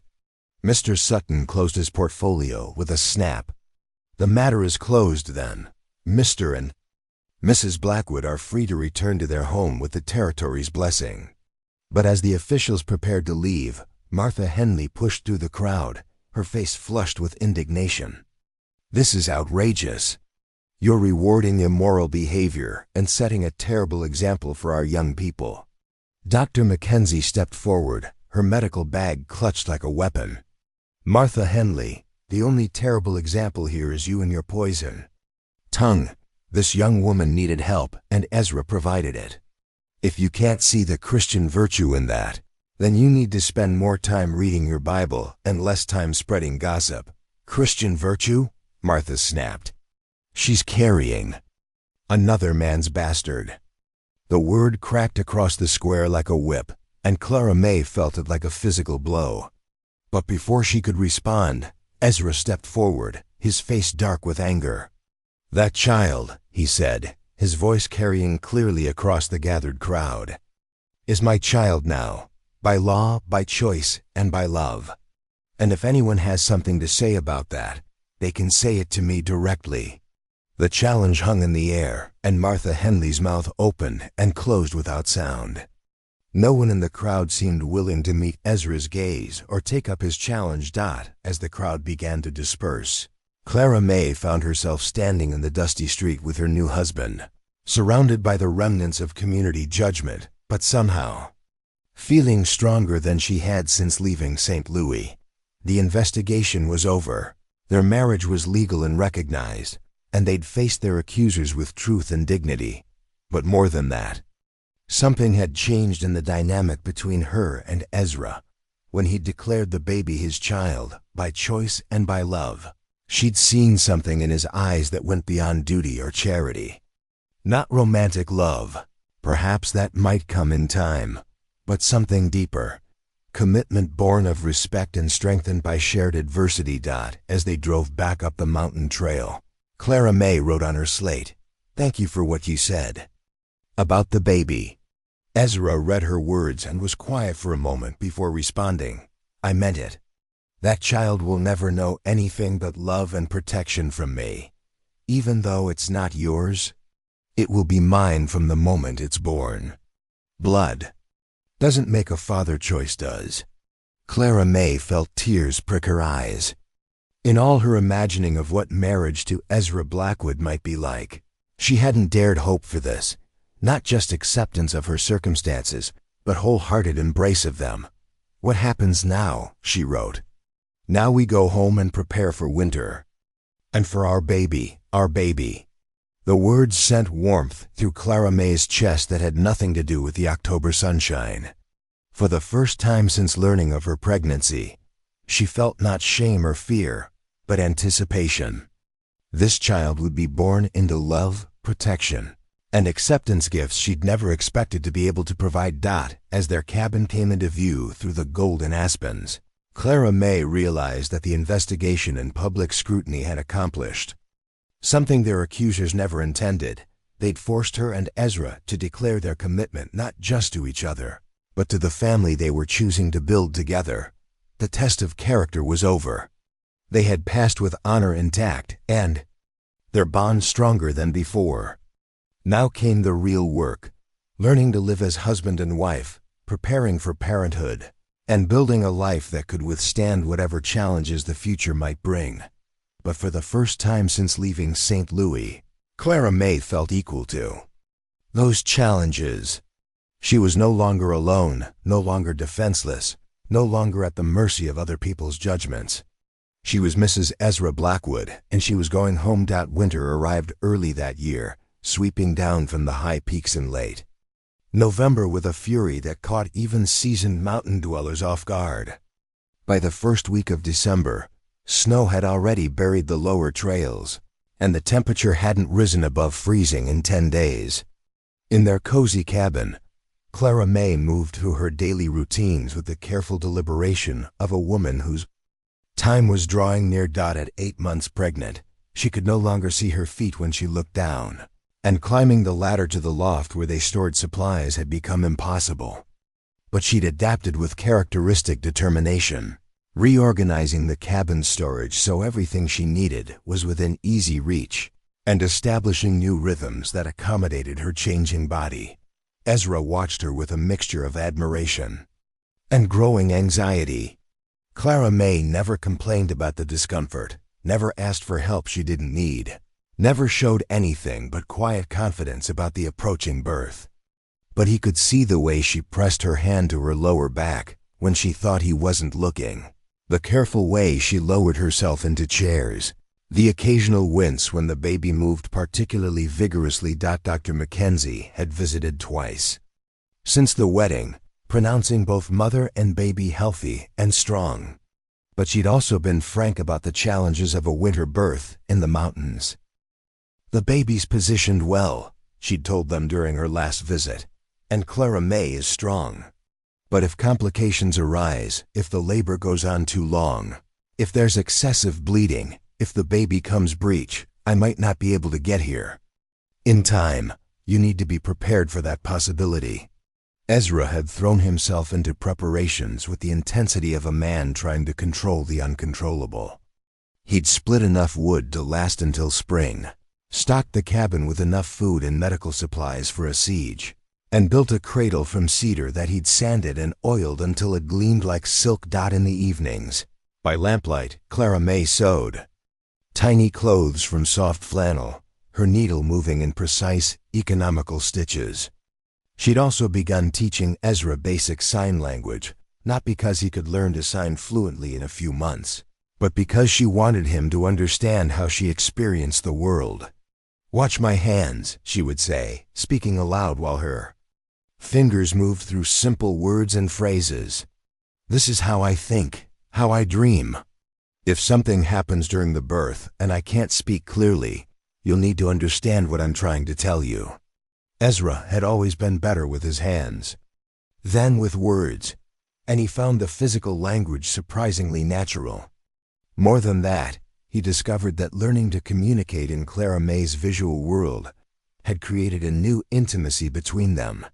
They could have entire conversations across a room with nothing but glances and gestures, sharing thoughts and feelings. That would have been difficult to express in spoken words. Their marriage had settled into comfortable patterns. They shared the same bed, now not out of passion, but from practical necessity and growing trust. The cabin had only one fireplace, and body heat was too valuable to waste on propriety. Clara May slept curled on her side with pillows supporting her belly, while Ezra lay carefully on his back, close enough to provide warmth, but far enough away to give her space. Sometimes, in the drowsy moments before sleep, Clara May would feel the baby move and would guide Ezra's hand to her belly so he could feel it too.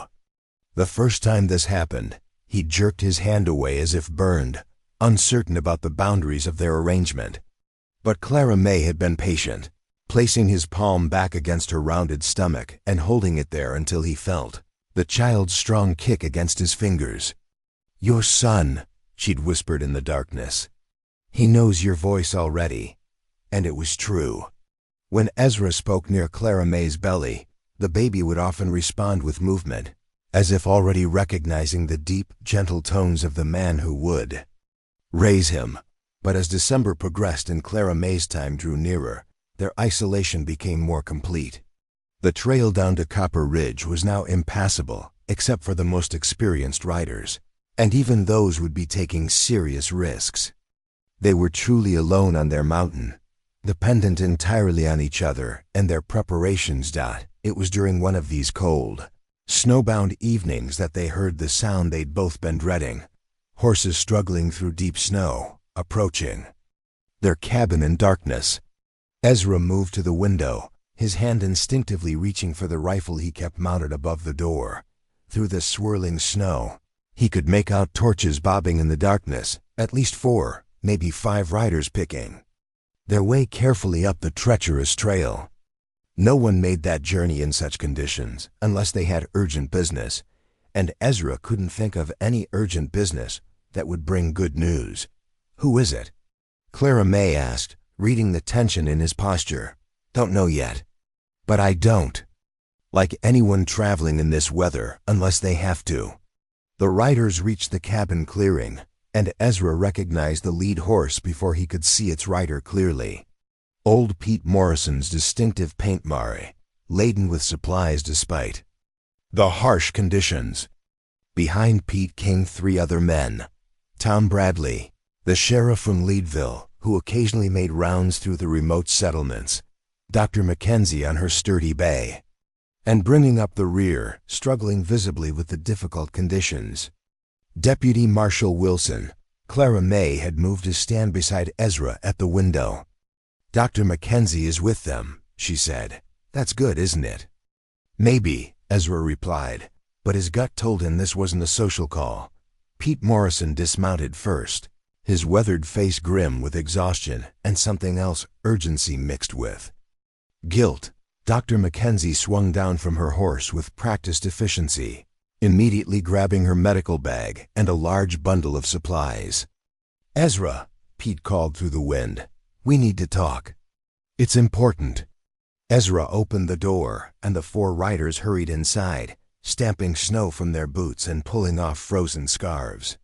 The cabin suddenly felt cramped with so many people, and Clara May instinctively moved closer to Ezra's side. "What's so urgent it couldn't wait for spring?" Ezra asked without preamble. Sheriff Bradley, a solid man with kind eyes and prematurely gray hair, pulled off his hat and looked directly at Clara May. "Mrs. Blackwood, I'm afraid I have some difficult news. We've received word from St. Louis about your former ... about Richard Mansfield." Clara May felt the blood drain from her face. "What about him?" "He's dead, ma'am. Killed in a gambling dispute 3 weeks ago. But before he died, he apparently told several people that he'd fathered a child with a woman named Clara May Henderson who'd fled west to avoid scandal." The cabin fell silent, except for the crackle of the fire and the wind outside. Clara May sank slowly into a chair, one hand instinctively moving to protect her belly. "Why does that matter now?" Ezra asked, his voice tight with tension. Wilson stepped forward, his face showing the strain of the difficult journey. "Because Mansfield had wealthy family, and they've hired lawyers to investigate his claims. They want to know about the child." Dr. Mackenzie set down her medical bag with a thump. "Get to the point, Frank. These people don't need to hear about lawyers and family squabbles. Clara May could go into labor at any moment." "The point," Wilson said, "is that Mansfield's family believes they have legal rights to the child. They've petitioned the territorial court to intervene in what they're calling an illegal adoption by Mr. Blackwood." Clara May looked up sharply. "Illegal adoption?" Sheriff Bradley knelt beside her chair, his voice gentle but serious. "Ma'am, they're claiming that because you weren't married to Blackwood when you conceived the child, and because Mansfield acknowledged paternity before his death, the child legally belongs to the Mansfield family. They want to take custody as soon as it's born." The words hit Clara May like physical blows. After everything they'd been through, after building a life together and preparing for this child with such hope and care, strangers wanted to steal her baby based on the claims of a man who'd abandoned them both. "That's ridiculous," Ezra said, his voice dangerous. "That child has never been anything but ours." "I know it sounds wrong," Bradley said, "but the law is complicated when it comes to children born outside marriage, especially when there's money involved." Dr. Mackenzie moved to Clara May's side, checking her pulse with professional concern. "This kind of stress isn't good for her. Can't this wait until after the baby's born?" "That's just it," Wilson said. "It can't wait. The Mansfield family has convinced a territorial judge to issue an order. As soon as the child is born, it's to be taken into protective custody pending a hearing about permanent placement." Clara May felt the room spinning around her. "Taken? You mean stolen from me?" "It's not stealing if it's court-ordered," Wilson said, though he had the grace to look uncomfortable saying it. "Like hell it's not," Ezra growled. "No one is taking that child anywhere." Pete Morrison, who'd been silent through this exchange, finally spoke up.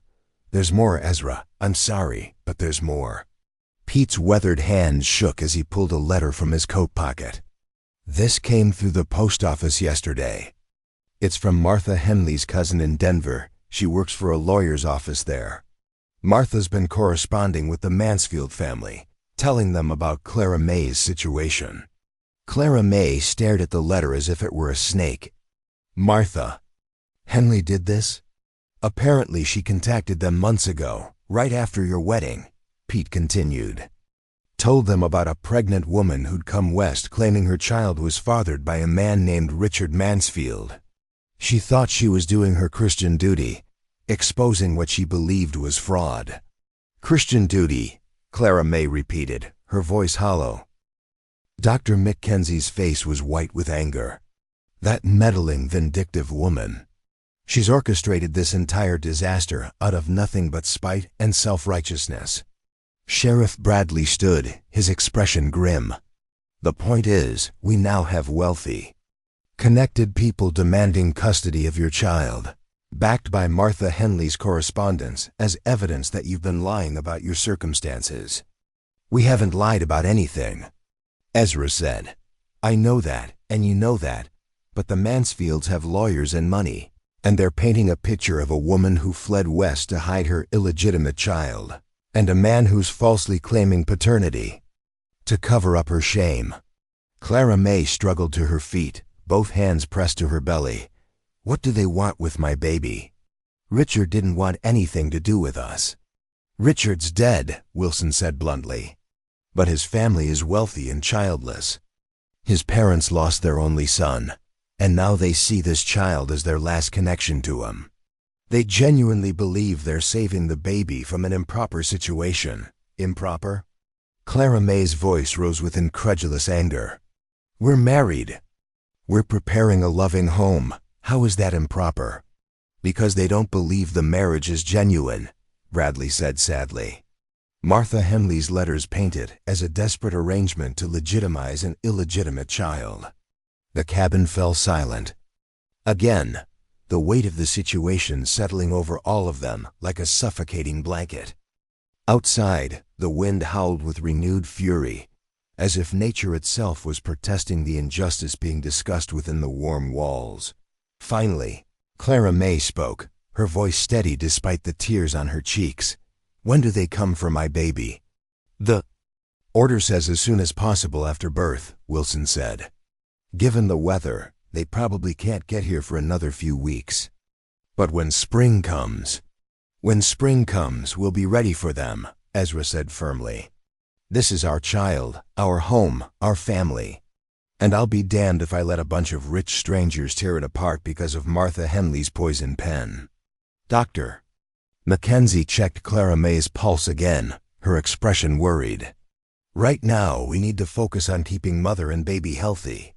The stress of this situation could trigger early labor, and that's the last thing we need.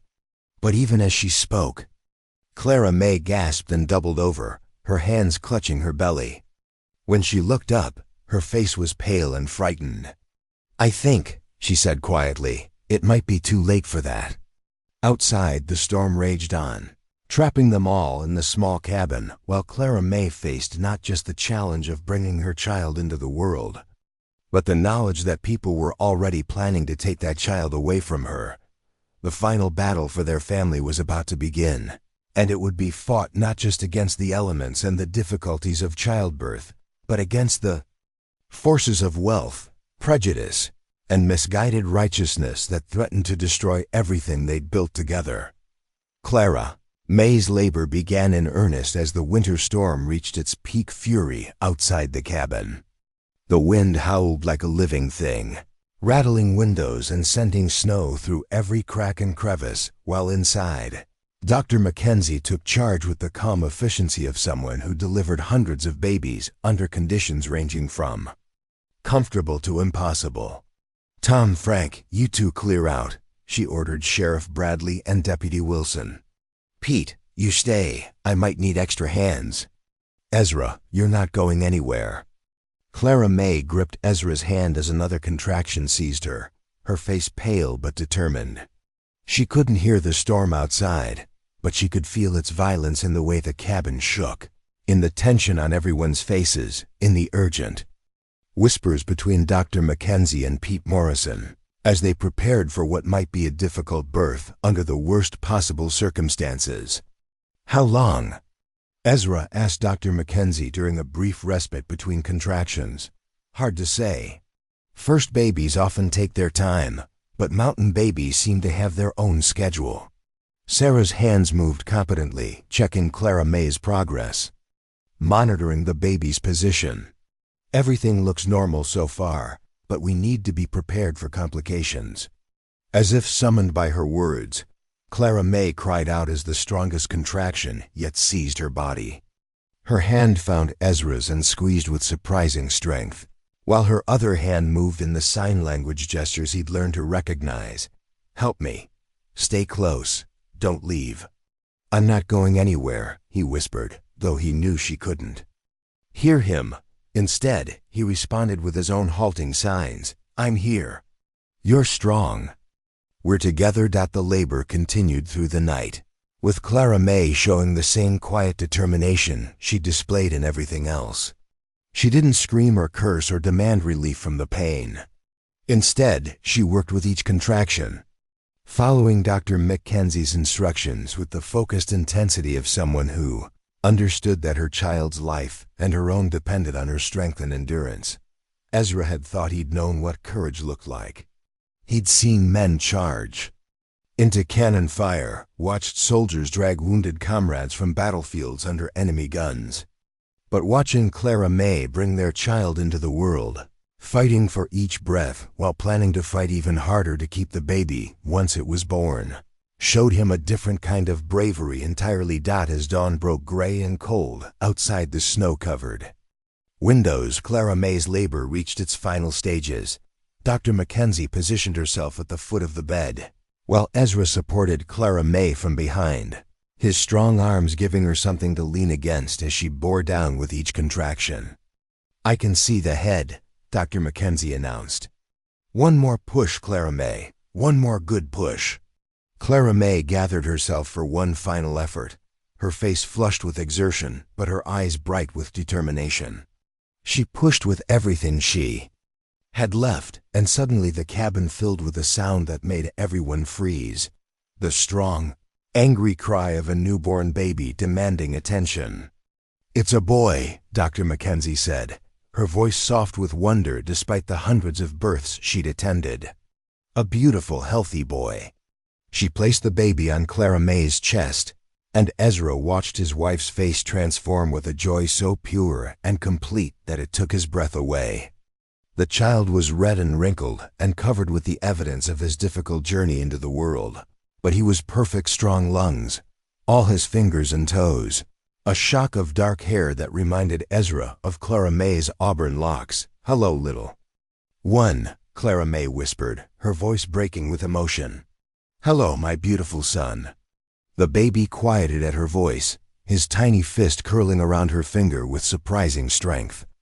And in that moment, as Ezra looked at his wife and the child she just brought into the world, he felt something shift inside his chest, not just love, but a fierce, protective certainty that nothing and no one would separate this family. As Dr. Mackenzie cleaned and wrapped the baby, Clara May looked up at Ezra with exhausted but radiant eyes. "What should we call him?" Ezra had been thinking about names for weeks, but now, looking at the tiny face peering out from the soft blanket, only one seemed right. "Samuel," he said. "After my brother who died in the war, Samuel Blackwood." Clara May smiled, testing the name silently on her lips. "Samuel Blackwood. Sam, I like it." She looked down at the baby, who was studying her face with the serious concentration of someone making important decisions about his new world. "What do you think, Sam? Do you like your name?" The baby made a soft sound that might have been agreement, and Clara May laughed, the first truly carefree sound Ezra had heard from her since their disastrous trip to town months ago. But their moment of pure happiness was interrupted by a commotion outside. Through the cabin windows, they could see riders approaching through the thinning snow more than had come the night before, and moving with the purposeful formation of an official delegation. Pete Morrison, who'd been dozing in a chair by the fire, jumped up and peered outside. "That's Judge Morrison from the Territorial Court," he said grimly. "And it looks like he's brought the Mansfield family with him."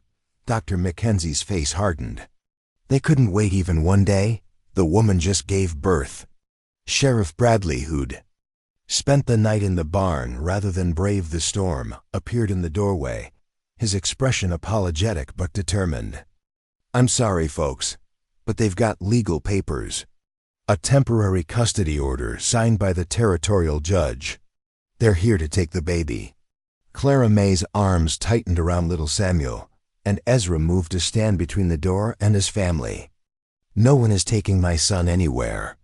"Ezra," Bradley said gently, "I understand how you feel, but this is a legal matter now. The Mansfields have convinced the judge that the child's welfare requires immediate intervention." Through the window, they could see the delegation dismounting, An older couple dressed in expensive traveling clothes, despite the harsh conditions. A younger man who was obviously a lawyer, Judge Morrison himself, and several other officials. They moved toward the cabin with the confident stride of people accustomed to getting their way. When the knock came at the door, Ezra answered it himself, his large frame filling the doorway, and his expression making it clear that visitors were not welcome. "Mr. Blackwood," Judge Morrison said formally, "I'm here on official business. We need to discuss the custody of the child born to Mrs. Blackwood." "There's nothing to discuss," Ezra replied. "The child is mine by law and by choice. He's not going anywhere." The older man stepped forward, clearly the patriarch of the Mansfield family. He was well-dressed and prosperous-looking, with silver hair and a kind of commanding presence that came from a lifetime of wealth and authority. "Mr. Blackwood, I'm Charles Mansfield, Richard's father. That child is my grandson, my only connection to my dead son. Surely you can understand a grandfather's rights. I understand that your son abandoned Clara May when she needed him most," Ezra said coldly. "I understand that he called her child a bastard and told her to handle the situation herself. And I understand that now that he's dead, you want to steal the child he never wanted." Mrs. Mansfield stepped forward, her eyes bright with unshed tears. "Please, Mr. Blackwood, we're not trying to steal anything. We just want to give our grandson the advantages he deserves: education, society, opportunities he'll never have in these mountains." "He'll have something better," Clara May said, appearing in the doorway with baby Samuel in her arms. Despite having given birth only hours before, she stood straight and proud, her voice carrying clearly across the snowy clearing. "He'll have parents who love him." The lawyer consulted his papers. "Mrs. Blackwood, while your attachment to the child is understandable, the law is clear. Children born outside marriage belong to the father's family when paternity has been established. Your marriage to Mr. Blackwood doesn't change the child's biological parentage." Dr. Mackenzie pushed through the group, her medical bag in one hand and her fury barely contained. "Are you people insane? This woman gave birth 6 hours ago. She needs rest, not legal harassment." But Judge Morrison held up his hand. "I'm afraid the law doesn't recognize medical circumstances as grounds for delaying custody transfers. The child must come with us today." Clara May stepped fully outside, her bare feet in the snow, her nightgown and shawl inadequate protection against this cold, but her resolve absolute. "No," she said simply. "No, you cannot have my son." "Ma'am," the lawyer said, "if you don't comply with the court order, you'll be in contempt. You could face jail time." "Then I'll go to jail, but you still can't have my baby." As the standoff stretched taut, with officials growing impatient and the Mansfields looking increasingly uncomfortable with the scene they'd created, Dr. Mackenzie suddenly stepped forward with her medical bag. "Before anyone goes anywhere," she announced, "I think there are some medical facts that need to be established for the court record." "What kind of facts?" Judge Morrison asked. "Facts about paternity," Sarah said grimly. "I've been practicing medicine for 30 years, and I've delivered hundreds of babies. And I can tell you with absolute certainty that this child was not fathered by Richard Mansfield." The clearing fell silent except for the wind in the pines. Charles Mansfield stared at Dr. Mackenzie. "What are you talking about?" "I'm talking about timing," Sarah said. Clara May arrived in Colorado Territory in early September. This baby was born in mid-December after a completely normal gestation period. That means he was conceived in late March or early April. She pulled a letter from her medical bag, the same cruel letter from Richard Mansfield that Clara May had shown Marshall Crawford months before. But according to this letter, Richard Mansfield broke off all contact with Clara May in February and made it clear he wanted nothing more to do with her. If this baby was his, Clara May would have been showing her pregnancy when she arrived here, but she wasn't. Clara May stared at Dr. Mackenzie in confusion. But that's not. I mean, the timing is. The timing is exactly right, Sarah said firmly. For a child conceived in late March by a man who met Clara May in Colorado Territory, not St. Louis. Ezra's eyes widened as he understood what Dr. Mackenzie was doing. The dates were wrong. Samuel had indeed been conceived before Clara May arrived in Colorado. But Sarah was creating reasonable doubt, using her medical authority to challenge the Mansfields' legal claim. That's impossible, the lawyer sputtered. Mrs. Blackwood was unmarried when she arrived. She couldn't have been in a relationship with Mr. Blackwood before, couldn't she? Sarah interrupted. How do you know when they first met? How do you know their courtship didn't begin through correspondence months before she arrived? How do you know anything about their private relationship beyond what hostile gossips like Martha Henley chose to report? Judge Morrison looked uncertain for the first time. Dr. Mackenzie, are you willing to testify under oath that this child could not have been fathered by Richard Mansfield? I'm willing to testify that the medical evidence strongly suggests a different father entirely, Sarah said steadily. And I'm willing to stake my professional reputation on that testimony. The Mansfields huddled with their lawyer, voices rising in urgent consultation. Finally, Charles Mansfield approached Clara May, his expression deflated. Mrs. Blackwood, he said quietly, if there's any doubt about the child's parentage, we don't want to take someone else's child from their rightful parents. There's no doubt, Clara May said firmly. This is Ezra's son. Look at him, can't you see the resemblance? It was true. In the morning light, baby Samuel's features showed the promise of his father's strong jaw and dark eyes. Whether by coincidence or providence, the child bore no resemblance to Richard Mansfield's fair coloring and sharp features. Mrs. Mansfield stepped closer, studying the baby's face with a grandmother's hopeful eyes. But after a long moment, she stepped back with a sigh. You're right, she said sadly. He looks nothing like our Richard. Judge Morrison consulted with the lawyer, then made his official pronouncement. In light of the medical testimony challenging paternity, and absent definitive proof that Richard Mansfield was the father, this court withdraws the custody order. The child remains with his legal parents, Mr. and Mrs. Blackwood. As the official delegation prepared to leave, Charles Mansfield approached Ezra one final time. Mr. Blackwood, I want you to know we weren't trying to be cruel. We lost our only child, and we thought. I understand, Ezra said, his anger replaced by compassion for the grieving parents. But this boy has a family. He's loved and wanted and protected. That's what Richard should have given him, but it's what we will give him. Mrs. Mansfield nodded through her tears. Take good care of him. Love him well. We will, Clara May promised. Every day of his life. 3 months later, as spring returned to the Colorado mountains and the trails became passable again, Clara May sat on the cabin porch watching Ezra work in their expanded garden. Baby Samuel slept peacefully in her arms, having grown into a robust, happy child who smiled at his father's voice and calmed at his mother's touch. The people of Copper Ridge had gradually accepted the Blackwood family's version of events.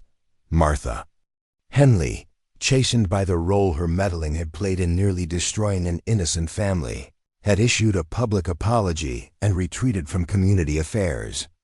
The town's attitude toward the Blackwoods had shifted from suspicion to respect, and even admiration for the way they'd weathered the storms that had beset them. Dr. Mackenzie visited regularly, officially to check on Samuel's development, but really because she'd grown fond of the little family and enjoyed Clara May's intelligent conversation and Ezra's quiet wisdom. During one of these visits, she'd finally told them the truth about her testimony regarding Samuel's paternity. The dates were close enough that I could create reasonable doubt, she'd admitted. And sometimes the law needs a little help to reach the right conclusion. Clara May and Ezra had never discussed whether Dr. Mackenzie's testimony was entirely accurate. It didn't matter. What mattered was that they were a family legally, emotionally, and practically. Samuel was theirs by every measure that counted. As evening approached and Ezra came in from the garden, Clara May signed to him. "Are you happy?" He considered the question seriously, as he considered everything.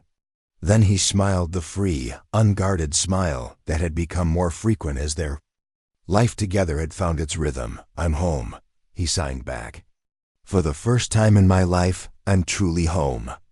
Clara May looked around their cabin, at the cradle Ezra had built with such care, at the signs of their shared life in every corner, at the man who'd chosen to love her and her child when the world had turned away. Outside, the mountain evening was settling over their ridge, painting the sky in shades of gold and rose. Samuel stirred in her arms, opening dark eyes that held promise and possibility. This child would grow up knowing he was wanted, protected, and cherished. He would learn to sign before he could walk, would understand that different didn't mean broken, would know that families were built on choice and commitment rather than just blood. "Hello, little one," Clara May whispered as she had on the night he was born. "Welcome to your beautiful life." The mountains around them stood eternal and protective, guardians of the small family that had found refuge in their embrace. And in the cabin on the ridge, where a deaf woman and a wounded man had learned to hear each other's hearts, love continued its quiet work of healing the world. One small miracle at a time. In the distance, a church bell told the evening hour, its sound carrying clearly through the mountain air to everyone who could hear it, and felt as vibration and blessing by those who could not. But in the cabin where the Blackwood family made their home, no one needed to hear the bell to know they were blessed. They had each other. They had their mountain. They had their son. And sometimes that was more than enough.